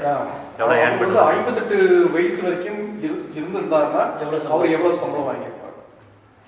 அவருக்கு வந்து ஒரு 2-3 குழந்தைங்க, ஒரு மனைவி, ஒரு வாடகை வீட்டில் இருந்தாருன்னா அதுக்கு எவ்வளோ அவருக்கு தேவைப்படுது. இதையெல்லாம் கணக்கிட்டு தான் வந்து வேலையாட்டு இழப்பீட்டு சட்டத்தில் நான் வந்து வக்கீல் வந்து வழக்கு போடுவாங்க. வெறுமனே வந்து 19 1 லட்சம் இங்கே வந்து கட்டப்பஞ்சாயத்து பண்ணுவாங்க, நீ 2 லட்சம் வாங்கி காசு அமைதியாக. ஆனால் வேலையாளர் இழப்பீட்டு சட்டத்தில் பார்த்தீங்கன்னா தெளிவாக இந்த வரைமுறைகள் எல்லாம் போட்டுருவாங்க. இந்த அடிப்படையில் அப்போ அந்த புறக்காரணிகள் இதெல்லாமே புறக்காரணி, அவருடைய தேவை, அவர் இருந்திருந்தாருன்னா அவருக்கு என்னெல்லாம் செஞ்சிருப்பாரு, செஞ்சிருப்பாரு. அப்படிதான் வேலையாளர் இழப்பீட்டு சட்டத்துல தீர்ப்பு வரும். வழக்கே அந்த பேஸ்ல போடுவாங்க, வழக்கே அப்படிதான் போடுவாங்க. வேற 2 லட்சம் கூட போட மாட்டாங்க. வேலையாட்டு இழப்பீட்டு சட்டத்துல லேபர் சைடுல இருந்து வழக்கு போடுறவங்க இந்த அடிப்படையில இவருக்கு இந்த தேவைகளை, இந்த கம்பெனியில் வேலை நிறைய இவ்வளவு சம்பளம் வாங்கிட்டு இருந்தாரு, இவருக்கு வந்து இந்த தேவைகள் நிறைவேற்றி, இவருக்கு குடும்பம் இருக்கு, குழந்தைகளுக்கு தேவைகள் இந்த கம்பெனி விலை இருந்ததுனால அவருக்கு உயிர் போயிடுச்சு. ஆக இந்த குடும்பத்தையும் இதை காப்பாற்றுறதுக்கு அவருக்கு வந்து இப்போ இந்த கணக்கீடு அடிப்படையில் வந்து இந்த இழப்பீடு கொடுங்க அப்படின்னு சொல்லி இதுதான். சரி, நீங்க சொல்ல வந்து சொல்லுங்க. இது ஒரு உதாரணம். இல்லையா, ஒரு இழப்பு ஏற்படுது இல்ல, அந்த இழப்பை கால்குலேட் பண்ணி தான் அந்த அதுக்கு ஒரு விலை தீர்மானிக்கப்படுது. அந்த உழைப்பு சரக்கு, இந்த சரக்கு எவ்வளவு தூரம் வந்து தாங்கும், எவ்வளவு தூரம் இல்லை அந்த மதிப்பு அந்த கௌரவம் அப்படின்றது கூட ஒரு சரக்கா வந்து ஒரு விலையை வந்து அதுக்கான ஒரு விலையா வந்து இங்க தீர்மானிக்கப்படுது மொத்தமா இந்த உற்பத்தி முறையில. இன்னொரு விலை கூட இருக்குல்ல, இந்த இப்போ நார்மலா இருந்துச்சுன்னா பிக்காசோட பெயிண்டிங் இல்லை பழம், அதுல வந்து உழைப்பு செலுத்தப்படுது. ஆனா அந்த விலைக்குன்னு அந்த மதிப்பு இருக்கு அப்படின்னு பாத்தீங்கன்னா கிடையாது. ஆனா வந்து அது என்னன்னா இத்தனை கோடி கணக்குல வந்து அது இப்போ எக்ஸாக்டா நீங்க சொன்ன விஷயத்தை தான் இந்த பத்தியில மார்க் சொல்ல வர என்ன அப்படின்னா, இப்போ ஒரு பொருளுக்கு அதனுடைய பருமன் தான் மதிப்பு தெரிவிக்குதுன்னு நம்மளுக்கு தெரியும். அப்போ அந்த மதிப்பை தெரிவிக்கான ஒரு வடிவம் தான் விலை வடிவம்னு பார்க்குறோம். அந்த விலை வடிவத்தில் அளவு வழின்னு வரும்போது அதனுடைய ஒவ்வாமையை பார்க்கணும். அதுக்கு டிஸ்டர்ப் ஆகும். என்னென்னா இப்போ 1/4 கிலோ ஒரு 1/2 கிராம் தங்கத்துக்கு சில நேரங்களில் அதிகமாகவும் போகுது, சில நேரங்களில் குறைவாகவும் போகுது. இந்த டிஸ்டர்ப் இருந்துகிட்டே இருக்குது. இதையெல்லாம் விட்டுடலாம். இப்போ விலை வடிவம் அப்படின்ட்டு அதை மட்டுமே செப்பரேட் எடுத்து பார்ப்போமே. இப்போ விலை வடிவம்னு என்ன? அது கற்பனையான ஒரு கருத்தளவிலான பணம். அதுக்கு நேரடியாக பணம்ன்றது கண்ணுக்கு வர வேண்டிய அவசியமே இல்லை. அப்படி இருக்கிற அந்த பணம், அதாவது நேரடியாக பணமாக இல்லை, ஒரு கருத்தளவிலான பணம்ன்றங்காட்டி அந்த செய்கிற வேலை என்னன்னா மதிப்பே இல்லாத ஒரு பொருளுக்கு கூட மதிப்பு கொடுக்குது. ஏன்னா அது கற்பனையான பணம். அப்போ கற்பனையான இல்லாத ஒன்று மானம், இல்லாத ஒன்று கௌரவம், என்னைக்குமே மதிப்பே இல்லாத ஒரு தரிசு நிலம் இதுகளுக்கு ஒரு விலையை வைக்குது. அது கற்பனை தானே அப்படின்றத அப்படி, அதாவது கற்பனையான விலை வடிவம் இந்த வேலையெல்லாம் காட்டுது. இருந்தாலும் இந்த ஏன் இதெல்லாம் பண்ணுது, ஏன் இது இல்லாத ஒரு மானத்துக்கு விலை வைக்குது, இல்லாத ஒரு கௌரவத்துக்கு விலை வைக்குது, தரிசு சாதாரண ஒரு தரிசு நிலம் மனிதன் அந்த இடத்துல வேலை செய்யாமல் ஒன்றுமே இல்லாத நிலத்துக்கு கூட ஒரு விலை வைக்குது. காரணம் என்ன? காரணம் இந்த சமூகம் சரக்குகளின் சமூகமாக இருக்கு. இது எல்லாத்தையுமே சரக்குகளாக மாற்றிருக்கு. அவ்வளோதான். சரி தொடர், எனக்கு இந்த கேள்வி திருப்பி அதே அந்த இதுக்குள்ளே போய் ட்ராக்லேயே உங்களுக்கு சொல்லுங்க. பிகாசோ ஓவியத்துக்கு 1 கோடிங்கிறாங்க இல்லையா? அங்கே எப்படி அந்த 1 கோடியை வந்து அதை நம்ம என்னன்னு பார்க்கலாம்? இது வந்து இந்த முதலாளித்துவ சமூகத்தோட பிரச்சனை அப்படின்னு பார்க்கலாமா? இல்லை ஏன்னா இதில் அவசியமான உழைப்பு நேரம்ங்கிறது அந்த விலைக்கு இதுக்கு ஒரு சம்மந்தமே இல்லை, மீகர் அமௌண்ட்டு. அதை நம்ம எப்படி நம்ம இது ஒரு டிமாண்ட் சப்ளை அப்படிங்கிற கலைக்கு விலை நிர்ணயம் கௌரவமா சொல்லுவாங்க. இல்ல இது வந்து இவர் இல்லாதெல்லாம் சொன்னார்லம்மா, அது மாதிரி கௌரவம். என் வீட்டுல வந்து பிக்காசோ படம் மாட்டிருக்கேன் அப்படிங்கிற ஒரு கௌரவம். இது பிரச்சனை இல்ல, சமூகத்தோட மொத்த எல்லா உடைப்பையும் வந்து சமப்படுத்தக்கூடாது அப்படிங்கிறது. ஆமா, அதெல்லாம் அந்த தேர்ச்சி பெற்ற இதுன்னு பாக்குறோம். தேர்ச்சி இது சிம்பிளிஃபைடு சாமானிய உழைப்பு, தேர்ச்சி பெற்ற உழைப்புன்னு பார்க்குறோம். அப்படியே பார்த்தா கூட இதுக்கும் அதுக்கும் சம்பந்தமே இல்லாமல் இருக்குல்ல இந்த ரேட்டு. அது வந்து ஹைக் தான். அது எப்படி நம்ம மதிப்போட பருமனை வந்து எப்பவுமே முழுமையா வந்து விலை வந்து தெரிவிக்க மதிப்போட பருமனை வந்து விலை வந்து தெரிவிக்க இதை வந்து மதிப்பை விட்டு விலைக்கு போய் நிக்குதுன்னு தான். அது கருத்தளவிலான பணம்ன்ற காட்டி அந்த மதிப்பை தாண்டி அது நீங்க பிக்காசோ மாதிரிய உலகம் முழுக்க ஒரு 10 லட்சம் பேர் இருந்தாங்க. No value. ஸோ அது பிக்காசோ வந்து பிக்காசோ ஒரு ஆள் தான் இருக்கிறாரு வேர்ல்டு, அதனால அதுக்கு ஒரு வேல்யூ. ஸோ அதை நான் தான் கேட்குறேன். இல்லை, அது கூட அப்படி பார்த்தா கூட அந்த உழைப்பு நேரத்தோட நம்ம கால்குலேட் பண்ண அந்த மாதிரி மதிப்புன்னு சொல்றது நம்ம இந்த உழைப்பு நேரம் சராசரியான உழைப்பு நேரத்தில் கால்குலேட் பண்ணக்கூடிய விஷயம் தான். அது வந்து கால்குலேட் ஆகாது. இது வந்து ஒரு குறிப்பிட்டான எலைட் சர்க்கிள், அதாவது மொத்த சமூக உற்பத்தியில வரக்கூடிய பெரும்பான்மையான உபரிகள் எல்லாமே யார் கையில் இருக்கு? கேபிட்டல் யார் ஹேண்டில் பண்றாங்களோ அவங்க கையில் இருக்கு. அவங்களுக்கான மதிப்பு சார்ந்த ஒரு விதி இங்க ரன் ஆயிட்டு இருக்கு. என்ன ஒரு விதியா ரன் ஆயிட்டு இருக்கு அப்படின்னா, பிராண்டட். இந்த பிராண்டட் கார் நான் வச்சிருந்தேன்னா நம்ம கூலி விலை லாபம் படிக்கும்போது இவர் சொன்ன இந்த விஷயத்தை படிச்சோமே. நம்ம வந்து அத்தியாவசிய பொருட்கள் வந்து ஜிடிபியில் 15லேருந்து 20% தான். ஆனால் நீங்கள் 80% வந்து ஆடம்பர பொருட்களுக்கு தான் செலவு இதாகுது. இப்போ அதே கட்டம் நம்ம வந்து பிகாசோட காலம் பற்றி அந்த காலகட்டத்தில் நடந்த பண்பாட்டு பண்பாட்டு போராட்டங்களையும் நம்ம வந்து இது எனக்கு தெரிஞ்ச அது ஹைப் தான் நினைக்கிறேன். இல்லை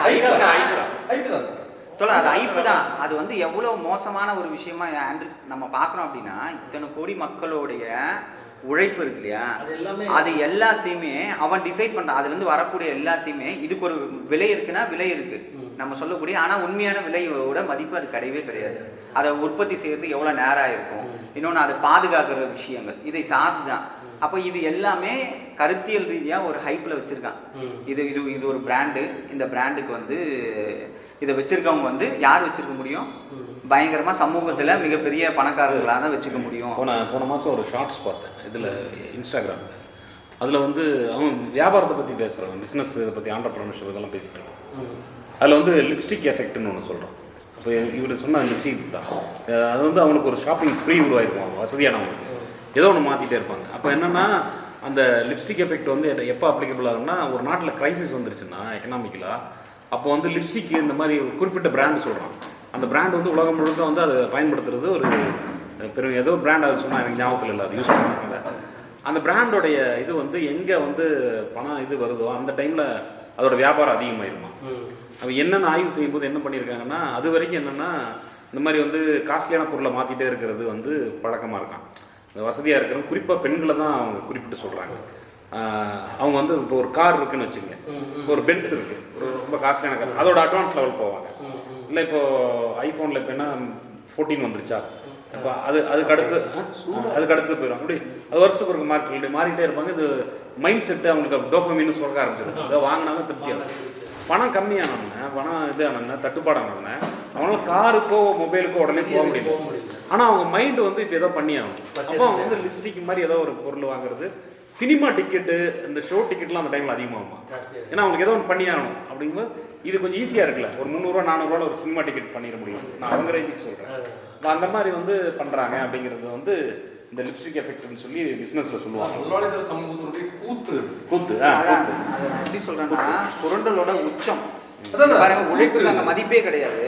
அந்த நம்ம எது வந்து இந்த சமூகத்தில் வந்து செல்வத்தை உற்பத்தி செய்தோ அதுக்கு வந்து எந்த விதமான மதிப்பும் கிடையாம நீங்க அதுக்கு வந்து எச்சையை தான் தூக்கி போடுறீங்க. அவங்க வாழறதுக்கான எவ்வளவுதான் தூக்கி போடுறீங்க. ஆனா வந்து இந்த ஒரு சாதாரண உழைப்பு நேரத்திலேயே நம்ம கணக்கிடக்கூடிய அந்த உழைப்பு நேரத்தை கணக்கிடக்கூடிய அந்த மதிப்பே இல்லாத ஒரு பொருளுக்கு இவ்வளோ விலையை வந்து இவனுடைய ஒரு ஒரு இது இருக்கு இல்லையா, ஒரு அந்த சர்ப்ளஸ் அது கூட இவர் சொன்ன மாதிரி சினிமா உதாரணமே இருக்கு. அந்த தோழன் ஒரு படம் வந்துச்சு, இந்த பிரகாஷ்ராஜ் வந்து ஒரு இது வாங்கிட்டு வந்து மாட்டுவாங்க தோழா. ஆக்சுவலா என்னன்னா அது வந்து இவன் கிறுக்கி வச்சிருப்பான். ஏதோ ஒன்று இவன் வந்து பார்த்துட்டு வேற ஒருத்தன் வந்து மாடர்ன் நாட்டுன்னு சொல்லி ஒரு பணக்காரன் இன்னொரு பணக்காரன்ட்ட வித்துருவான். சொல்லி தான் வைப்பான், உனக்கு இது வேல்யூ தெரியாது, வேற நான் எப்படி இது பண்றேன்னு சொல்லி அவனை மாக்கம் பண்ணி வித்துருவான். அவன் வந்து என்னன்னா இதெல்லாம் உனக்கு புரியாது, வேணா இவன் இதெல்லாம் உனக்கு புரியாதுப்பா, அது இப்படி இவன் பார்த்துட்டு ஆமா எனக்கு வந்து அது பண்ணியிருப்பான். இவர் சொன்ன மாதிரி தோழர் சொன்ன மாதிரி கொச்சையான என்ன சொன்னீங்க ஒரு வார்த்தை, கூத்து, முதலாளி கூத்து. அல்ல அந்த எந்த அளவுக்கு வந்து சுரண்டல் இருக்கு அந்த சமூகத்துல அப்படின்றது. ஏன்னா எந்த அளவுக்கு சுரண்டல் இருந்துச்சுன்னா ஒரு மதிப்பே இல்லாத ஒரு பொருளுக்கு நீங்க இவ்வளவு மதிப்பு கொடுத்து அப்நார்மல் பண்ணி பண்றீங்க. அந்த அளவுக்கு நம்ம கோல்டு இருக்க வரைக்கும் அதுக்கு ஒரு மதிப்பு இருந்துச்சு. அப்ப அந்த இடத்துல வந்து இந்த சரக்குகளுக்கு இடையான ஒரு இதில் மதிப்பு வந்து ஓரளவு இருந்துச்சு. அது விலை அப்படிங்கிற பணம் அப்படிங்கிற ஒரு கருத்து நிலைக்கு வர்றப்ப அந்த இடத்துல மதிப்பினுடைய பருமனை தெரிவிக்கிற ஒரு விஷயமும் மட்டும் அது இருக்கவே இல்லை. இப்போ நீங்கள் வந்து டாட்டாவோட வெஸ்ட் சைடு தான் முதல்ல பிராண்டு ட்ரெண்ட்ஸ் வந்து அதிகமாக ரீச் ஆக ஆரம்பிச்சது.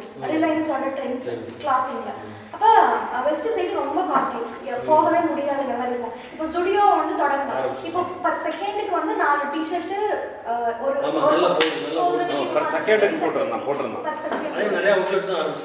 அதோட உங்களுக்கு பிரைஸ் குவாலிட்டி வந்து வெஸ்ட் சைடை விட கம்மி. வெஸ்ட் சைடும் அவ்வளோ இதுதான் இருக்கும். அந்த டிஷர்ட் நீங்கள் வந்து 4 டிஷர்ட் 99 ரூபாய்க்கு கூட நீங்கள் திருப்பூரில் எடுத்துக்கிற மாதிரி இருக்கும். இப்போ அவங்க வந்து ட்ரெண்ட்ஸுக்கு ஒரு காம்படிட்டிவாக இது பட்ஜெட் ஃப்ரெண்ட்லி, வெஸ்ட் சைடு வந்து எலைட்டு, இது ஃபார் வந்து பட்ஜெட் ஃப்ரெண்ட்லின்னு சொல்லிட்டு நமக்கு கொண்டு வராங்க. ஆனால் நீங்கள் வந்து அதோட ப்ரைஸ் பார்த்தீங்கன்னா அதிகமாக தான் இருக்கும். ஆனால் அதுலேயே என்ன சொல்கிறாங்கன்னா, நீங்கள் சொன்ன அந்த 4 டிஷர்ட் விற்கிறது அதில் வந்து 999 ரூபா இன்னும் ரேட் போடுறாங்க. அதுக்கு மேலே விற்பனையே கிடையாது. தனிக்கு ஒரு பிராண்டு ஆனால் அது இந்த இப்போ இவர் சொன்ன மாதிரி இந்த பிராண்டு இவர் சொன்னார்னு நினைக்கிறேன், பிராண்டு மோகம் இருக்கிறவனுங்க இதை கேவலமாக பார்க்குறாங்க. மாருதி காரையும் இப்போ ப்ரீமியம் செக்மெண்ட் கார் யூஸ் பண்ணுறது இதை எப்படி பார்ப்பான். அந்த இது நமக்கு பிராண்டு இவங்க சொன்ன மாதிரி அது வந்து காஸ்ட் வைஸாக கொஞ்சம் நமக்கு பெட்டராக இருக்குன்னு போகலாம். ரெகுலராக பிராண்ட் யூஸ் பண்ணுறாங்க அது ரொம்ப மார்க்கெட் போட்டி தான். அது வந்து மார்க்கெட்டை வந்து ஒரு சைடு இருந்து ஒரு தம்பக்கம் இருக்கிறதுக்கான போட்டி. ஆனா அது விலை கம்மியா வச்சுட்டா அதன் மீது இருக்கிற இது வந்து இவங்க பெரிய ஆளுங்க அது ஏன் பண்ண மாட்டேங்க. உங்களுக்கு அமெரிக்கால ஷாப்பிங் வாங்கிட்டு வந்துட்டு பேக் கொடுப்பாங்க. இப்போ $10,000 மேல வாங்கிருக்கோம் அப்படின்னா அந்த ஒரு கோல்டன் ஷேட் அந்த மாதிரி பேக் கொடுப்பாங்க. அப்ப அங்கேயே வந்து இவங்க வந்து எலெக்ட் ஆனாங்க. அது காட்டிக்கிறதுக்கே கல்வி முறையா அப்படி மாறி இதே ஒரு சோசியலிச உலகத்துல பிகாசோ எப்படி அதுக்கான இது எவ்வளவு கொடுப்போம், அது எப்படி கொடுப்போம், விலை அந்த இடத்துல விலை வந்து இப்போ வந்து சோசியலிச சமூகத்தில் இதுவே என்ன அப்படின்னா ஸ்லோகனே என்ன அப்படின்னா நீங்கள் எவ்வளோ உழைக்கிறீங்களோ அந்த அளவுக்கு தான் உங்களுக்கு கொடுக்கப்படும். இதே கம்யூனிஸ்ட் சமூகத்தில் உங்களுக்கு எவ்வளோ தேவையோ அந்த அளவுக்கு தான் கொடுக்கப்படும். அப்போ வந்து இதோட மதிப்புன்றது நமக்கு ஒரு மாயையான மதிப்புன்னு இருக்கு. அப்பயும் முதலாளித்துவ உற்பத்தி உறவுகள் வந்து இருக்க தான் செய்யும். இந்த விலைன்ற வர வரைக்கும் பணம் வடிவம் இருக்கிற வரைக்குமே இந்த முதலாளித்துவ உறுப்புகள் ரன் ஆகிட்டே தான் இருக்கும். அப்போ அந்த இடத்துல எல்லாமே இந்த கலை உருவங்கள் எல்லாமே என்னென்னா பொதுவான வடிவங்கள். அதை நீங்கள் யாரோ வந்து தனியாக வச்சு கொண்டாடக்கூடிய ஒரு இடத்துக்கு வந்து அது நகராது. இப்போ தனியே ப்ரைவேட் ப்ராப்பர்ட்டியாக இருக்கிறதுனால தான் நீங்கள் அதோட விலையை தீர்மானித்து ஓன் பண்ணி இதெல்லாம் பண்ணுறீங்க. அப்போ இது மாதிரியான விஷயங்கள் ப்ரைவேட் ப்ராப்பர்ட்டி வருது. அது வந்து என்ன பண்ணலாம், ஒரு எக்ஸிபிஷன் பொது ஒரு மார்க்கெட்டில் காட்சிக்காக வைக்கப்படுறாங்க, அவ்வளோதான். அதுக்கு வேல்யூ அவ்வளோதான் இருக்கு. ஒரு பொது சொத்தை ஒரு தனிநபர் வாங்கி அதை வைக்கிற மாதிரி இருக்காது. தனிநபர் வாங்கி ஒரு கம்யூனிஸ்ட் சொன்ன மாதிரி அப்புறம் அதெல்லாம் வைக்கவே மாட்டாங்க. ஒரு வச்சா அவன் கலை வந்து பெரும்பான்மையான மக்களோட கலைன்னு வந்துருக்கு. இப்போ அதுக்கு ஆல்டர்னேட்டிவா இது எலைட் கிளாஸோட கலை தான். பிகாஸ் வந்து யாரும் அது கொஞ்சம் ஆழமான சப்ஜெக்ட் தான், தனியாக பேசணும். ஏன்னா இப்போ சொன்ன மாதிரி நீங்கள் பணம் வந்து உதிர்ந்து போகாத வரைக்கும் முதலாளித்துவ சமூகத்தோட நிறைய சிக்கல் உள்ளே இருக்கும். அந்த சிக்கல்லாம் சேர்ந்து தான் சோசியலிச சமூகம். இப்போ உதாரணமாக லெனினோட இதுபடியே ரஷ்யாவில் விழுந்ததெல்லாம் கூட விழுந்ததுன்னா விழுந்து எந்திரிக்குங்கிறது தான். அதுக்கான கூறுகள் இருக்கும், உள்முரண் இருக்கும். அது தனியாக பேச வேண்டிய சப்ஜெக்ட். நம்ம என்ன புரிஞ்சுக்கலாம் அப்படின்னா இப்படியான விஷயங்களுக்கு அது இப்போ சரக்கு அப்படின்ற ஒரு வருது, அதுக்கு ஒரு விலை வடிவம் வருது. இதுதான் வந்து முதலாளித்துவ உற்பத்தி முறையில மெயின் விஷயம். அப்போ அது வந்து இந்த இடத்துல என்னவா பார்க்கப்படுது, ஒரு சரக்கா பார்க்கப்படுது. அப்போ பண வடிவம் வந்தது ரொம்ப கற்பனையான ஒரு வடிவமா இருக்காது. மதிப்பை வந்து மதிப்பு என்ன, உற்பத்தி நேரம் என்னவோ, சராசரியான உற்பத்தி நேரம் என்னவோ, அந்த வடிவத்துல பண வடிவமா அது எப்பவுமே வந்து மாறதில்லை. அதுதான் அதுக்கு இருக்கக்கூடிய உண்மை. ஒன்று அதோட மேலேயா இருக்கலாம், ஒரு குறிப்பிட்ட அளவு கீழே இருக்கலாம். அப்போ நீங்க சொல்லக்கூடிய கலை வடிவத்துக்கு இங்க கொடுக்கப்படுது கலை. முதலாளித்துவத்தை பொறுத்த கலைக்கானது, அது மிக பிரம்மாண்டம், யாராலும் புரிந்து கொள்ள முடியாதது, அதை வந்து சாதாரணக்காரங்க யாருக்குமே அது வந்து கிடையாது அப்படின்னு சொல்லக்கூடிய ஒரு கான்செப்ட் இருக்கக்கூடிய எலைட் சொசைட்டியில் இதோட விலை அப்படின்றது வந்து அப்படி தான் தீர்மானிக்கப்படும். இப்படி இது விலை சரக்கு இப்படின்ற ஒரு விஷயம் இல்லாத ஒரு இடத்துல அது எப்படி தீர்மானம், இது ஒரு பொது அரங்கில் வரலாற்று வந்து சொல்லக்கூடிய இடத்துல, கலையோட வளர்ச்சியில் வரலாற்று சொல்லக்கூடிய இடத்துல ஒரு ஐடென்டிட்டி அப்படின்னு இருக்கலாம். போயிடலாங்களா தொடர் சேர் தொடர்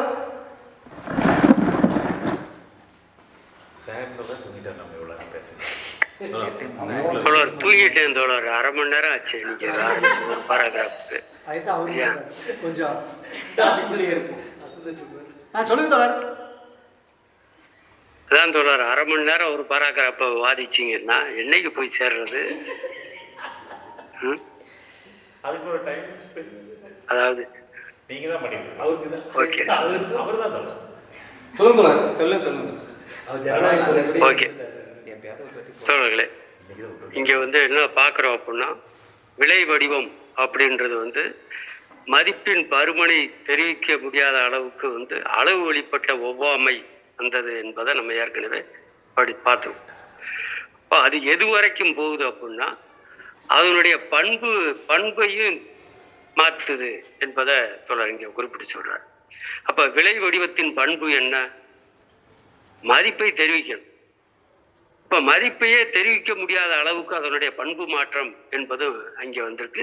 பண்பு வழிபட்ட முரண்நிலை என்பதும் இங்கே வந்திருக்கு என்பதையும் பார்க்குறோம். அது எப்படி தெரியுது அப்படின்னா, மதிப்பே இல்லாத ஒரு தரிசு நிலத்துக்கு விலை இருக்கு. அதே போல தன்னளவில் சரக்குகளாகவே இல்லாத மதிப்பில்லாத நிலம் இருக்கு, அதுக்கு விலை இருக்கு. சரக்குகளாகவே இல்லாத ஒரு விஷயம் இருக்கு, அது நம்ம கௌரவம்.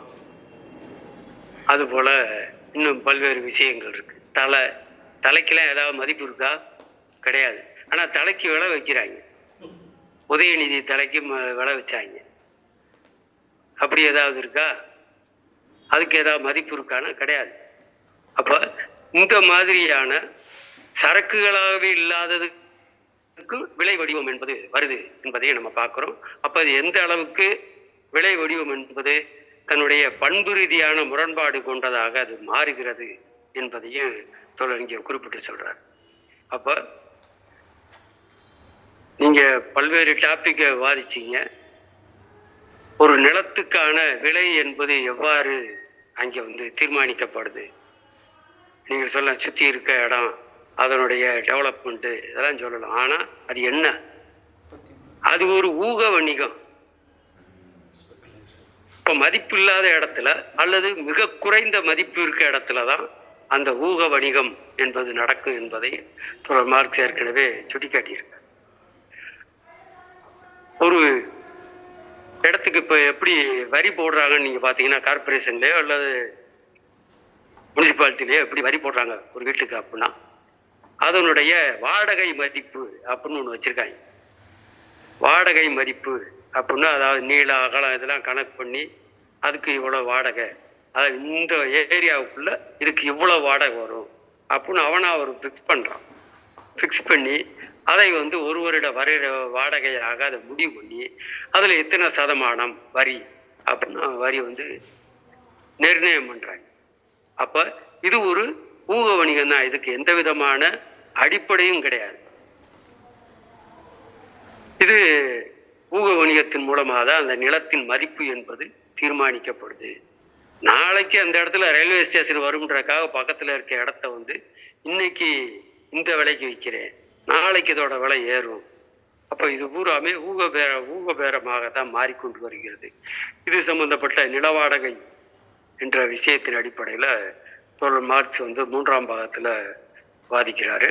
அதே போல தோழர் ஏங்கல்ஸ், மார்க்ஸ் ஏங்கல்ஸ் தேர்வு நூல்கள்ல 8வது தொகுதியில இந்த நில வாடகை, அந்த நில சம்பந்தப்பட்ட விஷயங்களை தோழர் ஏங்கல்ஸ் அதை வாதிக்கிறார். தோழர்கள் அதில் படிச்சுக்கலாம். இப்போ இது இதில் அதில் இருக்கு என்பதையும் பார்க்கணும். அதுபோக இந்த முதலாளித்துவ உற்பத்தி நிலைமைகள், இந்த உற்பத்தி உறவுகள், இந்த உற்பத்தி வடிவங்கள், இதை நம்ம முதலாளித்துவ அடிப்படையிலான உற்பத்தி நிலைமைகளை பற்றி தான் இப்போ நம்ம வாதிச்சுக்கிட்டு இருக்கோம். ஏகபோகத்தன்மையிலான விஷயங்களுக்கு நம்ம இன்னும் போகல. ஏகபோகத்தன்மை என்பது எப்படி தீர்மானிக்கப்படுது? இந்த ஒரு நேருங்கூறுமான அல்லது தூய வடிவத்தில் இருக்கக்கூடிய முதலாளித்துவ விதிகளை பற்றி தான் இப்ப நம்ம வாதிச்சுக்கிட்டு இருக்கோம். அதைத்தான் நம்ம படிச்சுக்கிட்டு இருக்கோம். ஏகபோகம் என்பது அது வேறு. அந்த ஏகபோகத்தன்மை வருவதற்கான விஷயங்கள் என்பது வேறு. நம்ம சொல்லலாம் ஒரு பிராண்ட் நேம், இது ஒரு ஏகபோகத்தன்மை வாய்ந்த ஒரு நிலைமை. மனிதர்களே தங்களுடைய அடையாளங்களை தேடி போவதே இந்த உற்பத்தி நிலைமைகளின் காரணமாகத்தான். ஒவ்வொரு முதலாளியும் இந்த முதலாளித்துவ போட்டியிலிருந்து தான் தப்பிப்பதற்காக ஒரு பிராண்ட் நேம் வைக்கிறான். அதன் சம்பந்தப்பட்ட விளம்பரங்களையும் பல்வேறு விஷயங்களையும் அவன் டெவலப் பண்றான். அதாவது உற்பத்திக்கான வியாபாரம் என்பது போக வியாபாரத்துக்கான உற்பத்தி என்ற நிலைமை வரைக்கும் இப்ப வளர்ந்திருக்கு என்பதையும் நம்ம பார்க்கலாம். அப்போ இந்த பிராண்ட் நேம் என்று சொல்லக்கூடியதெல்லாம் ஏகபோகத்தன்மையின் கீழே வரக்கூடிய விஷயங்களா இருக்கு என்பதையும் பார்க்கிறோம். ஏன்னா அரிசிக்கெல்லாம் பிராண்ட் நேம் வச்சு ஒரு 20 ஆண்டுகளுக்கு முன்பு கிடையாது. ஏன்னா 5008, 5020, 9, 11 இது பூராமே இந்திய பசுமை புரட்சிக்கு பிறகு வந்த விஷயம்தான். அதுக்கு முன்னால் பூராமே அரிசி, அது மட்டை அரிசி, சம்பா அரிசி இப்படி தான் சொல்லுவாங்க. ஆனால் ராஜாதி ராஜா அரிசி, மான்மார்க் அரிசி இப்பெல்லாம் பிராண்ட் நேம் வைக்க ஆரம்பிச்சிட்டாங்க. அப்போ வைக்கிறதன் மூலமாக அவனுடைய உற்பத்தி பொருளை ஒரு ஏகபோகத்தன்மைக்கு கொண்டு வருவது என்பதுதான் அங்கே நடக்குது என்பதை பார்க்குறோம். அது நம்ம பின்னால் பார்க்கலாம். இப்போ தூய முதலாளித்துவத்தின் அடிப்படை விதிகளை நம்ம புரிந்து கொள்ள போகிறோம். அதான் இதில் சொல்லக்கூடிய விஷயங்களாக இருக்கு என்ற அடிப்படையில் நம்ம இதை பார்க்கலாம். தொடர்ந்து இப்போ நம்ம பார்த்த அந்த பேராகிராஃபில் வேறு ஏதாவது டவுட் இருந்துச்சுன்னா தொடர்ந்து கேட்கலாம், இல்லைன்னா நம்ம மேலே போகலாம். நன்றி. நன்றி தோழர். வாசிக்க போயிடலாங்க. கணேஷ் தோழர் 46 தொடங்கி 47 எண்டில் அடிக்குறிப்போடு சேர்த்து பிடிச்சிருங்க. எதுல இருந்து விலையானது பொதுவாக ஒப்பீட்டு மதிப்பு 146. விலையானது பொதுவாக ஒப்பீட்டு மதிப்பை போல சமதையின் குறிப்பிட்ட அளவு, உதாரணமாக 1 அவுன்ஸ் தங்கம், ஒரு சரக்குக்கு பிரதியாய், உதாரணமாக 1 டன் இரும்புக்கு பிரதியாய் நேரடியாக பரிவர்த்தனை செய்து கொள்ளத்தக்கது என்று உரைப்பதன் மூலம் அச்சரக்கின் மதிப்பை தெரிவிக்கிறது. ஆனால் அது எவ்விதத்திலும் மறுதலையானதை, அதாவது இரும்பு தங்கத்துக்கு பிரதியாய் நேரடியாக பரிவர்த்தனை செய்து கொள்ளத்தக்கது என்பதை சொல்வதாகாது. எனவே ஒரு சரக்கு நடைமுறையில் பரிவர்த்தனை மதிப்பாய் தக்கவாறு செயல்பட வேண்டுமானால் அது தன் தசை உருவத்தை துறக்க வேண்டும். கற்பனையான தங்கம் என்ற நிலையில் இருந்து மெய்யான தங்கமாக தன்னை மாற்றிக்கொள்ள வேண்டும்.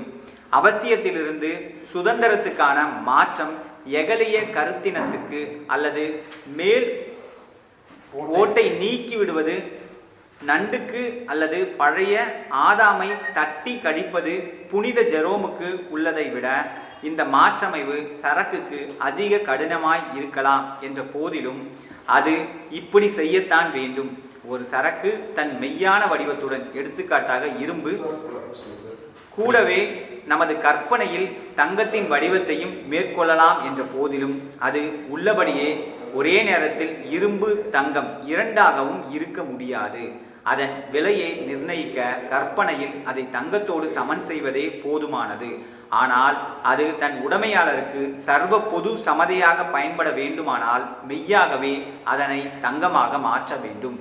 இரும்பின் உடைமையாளர் பரிவர்த்தனைக்கு முன்வைக்கப்படும் வேறொரு சரக்கின் உடைமையாளரிடம் சென்று இரும்பு ஏற்கனவே பணமாய் இருப்பதை நிரூபிக்கும் விதத்தில் இரும்பின் விலையை அவரிடம் சுட்டி காட்டுவாராய். ஆனால் அவருக்கு கிடைக்கும் பதில் திருக்கோட்பாடு வாசகத்தை தாந்தே ஒப்பித்த போது புனித பீட்டர் அளித்த அதே பதிலாகவே இருக்கும். சரி, அது அடிக்குறிப்புல இளமை என்னது காசின் இது அந்த இடத்துல இதை படிச்ச அடிக்குறிப்பு. காசின் உலோகத்தையும் எடையையும் சரி பார்த்தாயிற்று, உன் மடியில் இருக்கிறதா சொல். காசின் உலோகத்தையும் எடையையும் சரி பார்த்தாயிற்று, காசின் உலோகத்தையும் எடையும் சரி பார்த்தாயிற்று, உன் மடியில் இருக்கிறதா சொல். அது பேர், அது காசின்னு நினைக்கிறேன்.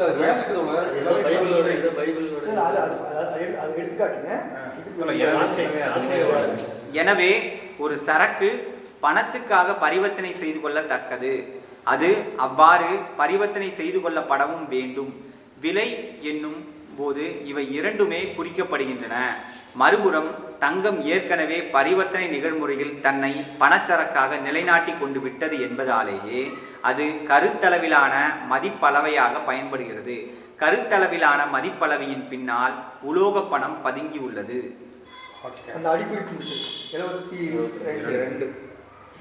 இளமை பருவத்தில் ஜெரோம்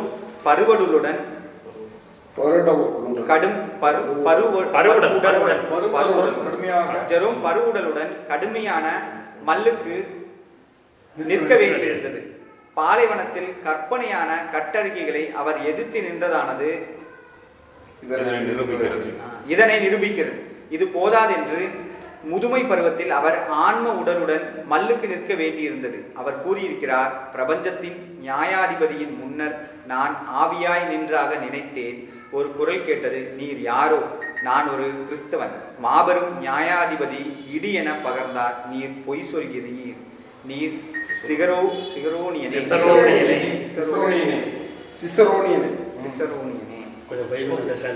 பைபிள் வாசகம் இல்ல ரொம்ப குட்டியா படிச்சுட்டு இருக்கேன். ஓகே, போகலாம். சொல்லுங்க சொல்லுங்க. நீங்களே சொல்லிடுறாங்க. சமதை ஒப்பீடு நம்ம பார்க்குறோம். இப்போ விலை வடிவம் அப்படின்னு வந்துருச்சுன்னா அது ஏதோ ஒரு வகையில் ஒரு ஒப்பீட்டு மதிப்பாக தான் வருது. இப்போ நம்ம ஒப்பீட்டு மதிப்பு, சமதை வடிவம், இது ரெண்டும் நம்ம பார்த்துருக்கு இல்லையா? இப்போ அந்த இடத்துல சமதை வடிவத்தில் தங்கம் வந்துருச்சு.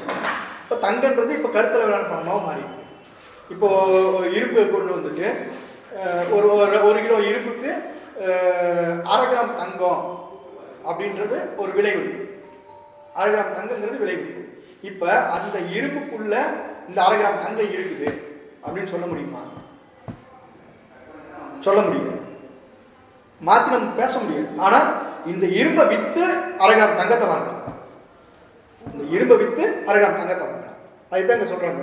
இப்போ என்னதான் இருந்தாலும் ஒரு அதோட அவசியத்திலிருந்து தன்னோட தசை உருவத்தை, அதாவது என்னதான் கருத்தளவிலான பணமாக இருந்தாலும் தன்னோட தசை உருவத்தை அதோட உண்மையான உருவத்தோடு அது வந்தால் தான் இந்த பரிவர்த்தனைன்றது நிகழுது. அங்கே தங்கன்றது வெளியே வந்துடுது. இது வரைக்கும் நம்ம கருத்தளவிலான பணம்னே பேசிட்டு வந்தோம். அதுக்காக தான் உதாரணமாக மானம், மரியாதை, சும்மா கிடந்த நிலம் எல்லாத்தையுமே கொண்டு வந்து காமிச்சோம். ஏன்னா இது கருத்தளவில் சொல்கிறது தானே அப்படின்றக்காக எடுத்துக்காட்டு இதெல்லாம் காமிச்சோம். ஆனால் என்னதான் அது கருத்தளவிலான பணமாக இருந்தாலும் ஒரு இடத்துக்கு வியாபாரத்துக்குன்னு வந்தாச்சு அப்படின்னா அந்த இடத்துல உண்மையான பணம் வெளியே வந்தே ஆகும். உண்மையான பணம் வரல அப்படின்னா அந்த இடத்துல ஒரு பரிவர்த்தனைன்றது நடக்காது. அப்போ நடக்காததுக்கு தான் இங்கே வந்து எடுத்துக்காட்டு ஜெரேமெல்லாம் கூப்பிட்டு வர்றாரு. ஜெரேம்ன்றவர் இருக்கிறாரு. அவர் போய், ஐயா நான் ரொம்ப நல்லவன், என்னை மேலே உலகத்துக்கு எடுத்துட்டு போங்க, நான் இதே உடம்போட நான் அப்படியே மேலே வரணும் அப்படின்லாம் பார்க்குறாரு. நீ எவ்வளோ வகையில் நல்லவனாக இருந்தால் நீ மேலே வர முடியுதா அப்படின்ற போது நிறையா அந்த கதை இருக்குது. அது எனக்கு தெரியல, தோழர் சொல்லுவார்.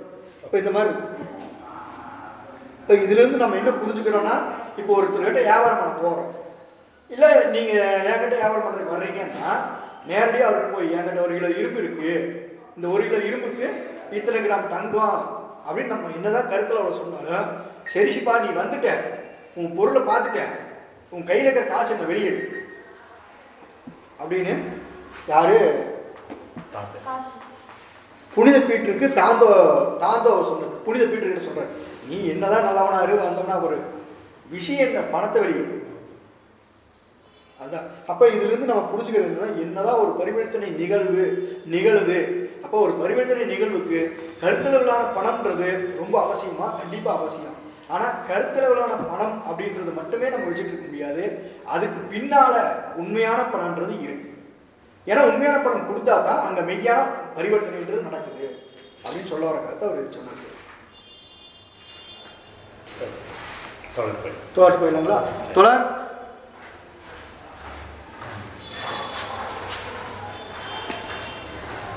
ஓகே தோழர்களே, டைம் ஆயிடுச்சுன்னு நினைக்கிறேன்.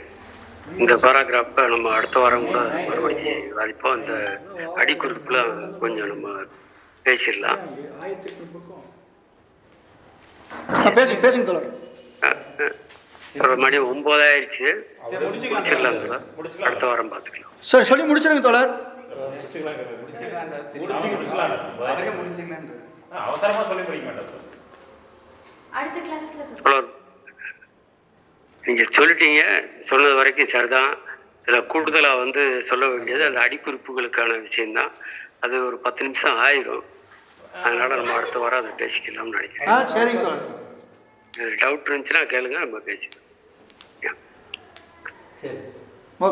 ஓகேங்க தோழர். நன்றிங்க தோழர். ஓகே, நன்றி. ஓகே, நன்றி.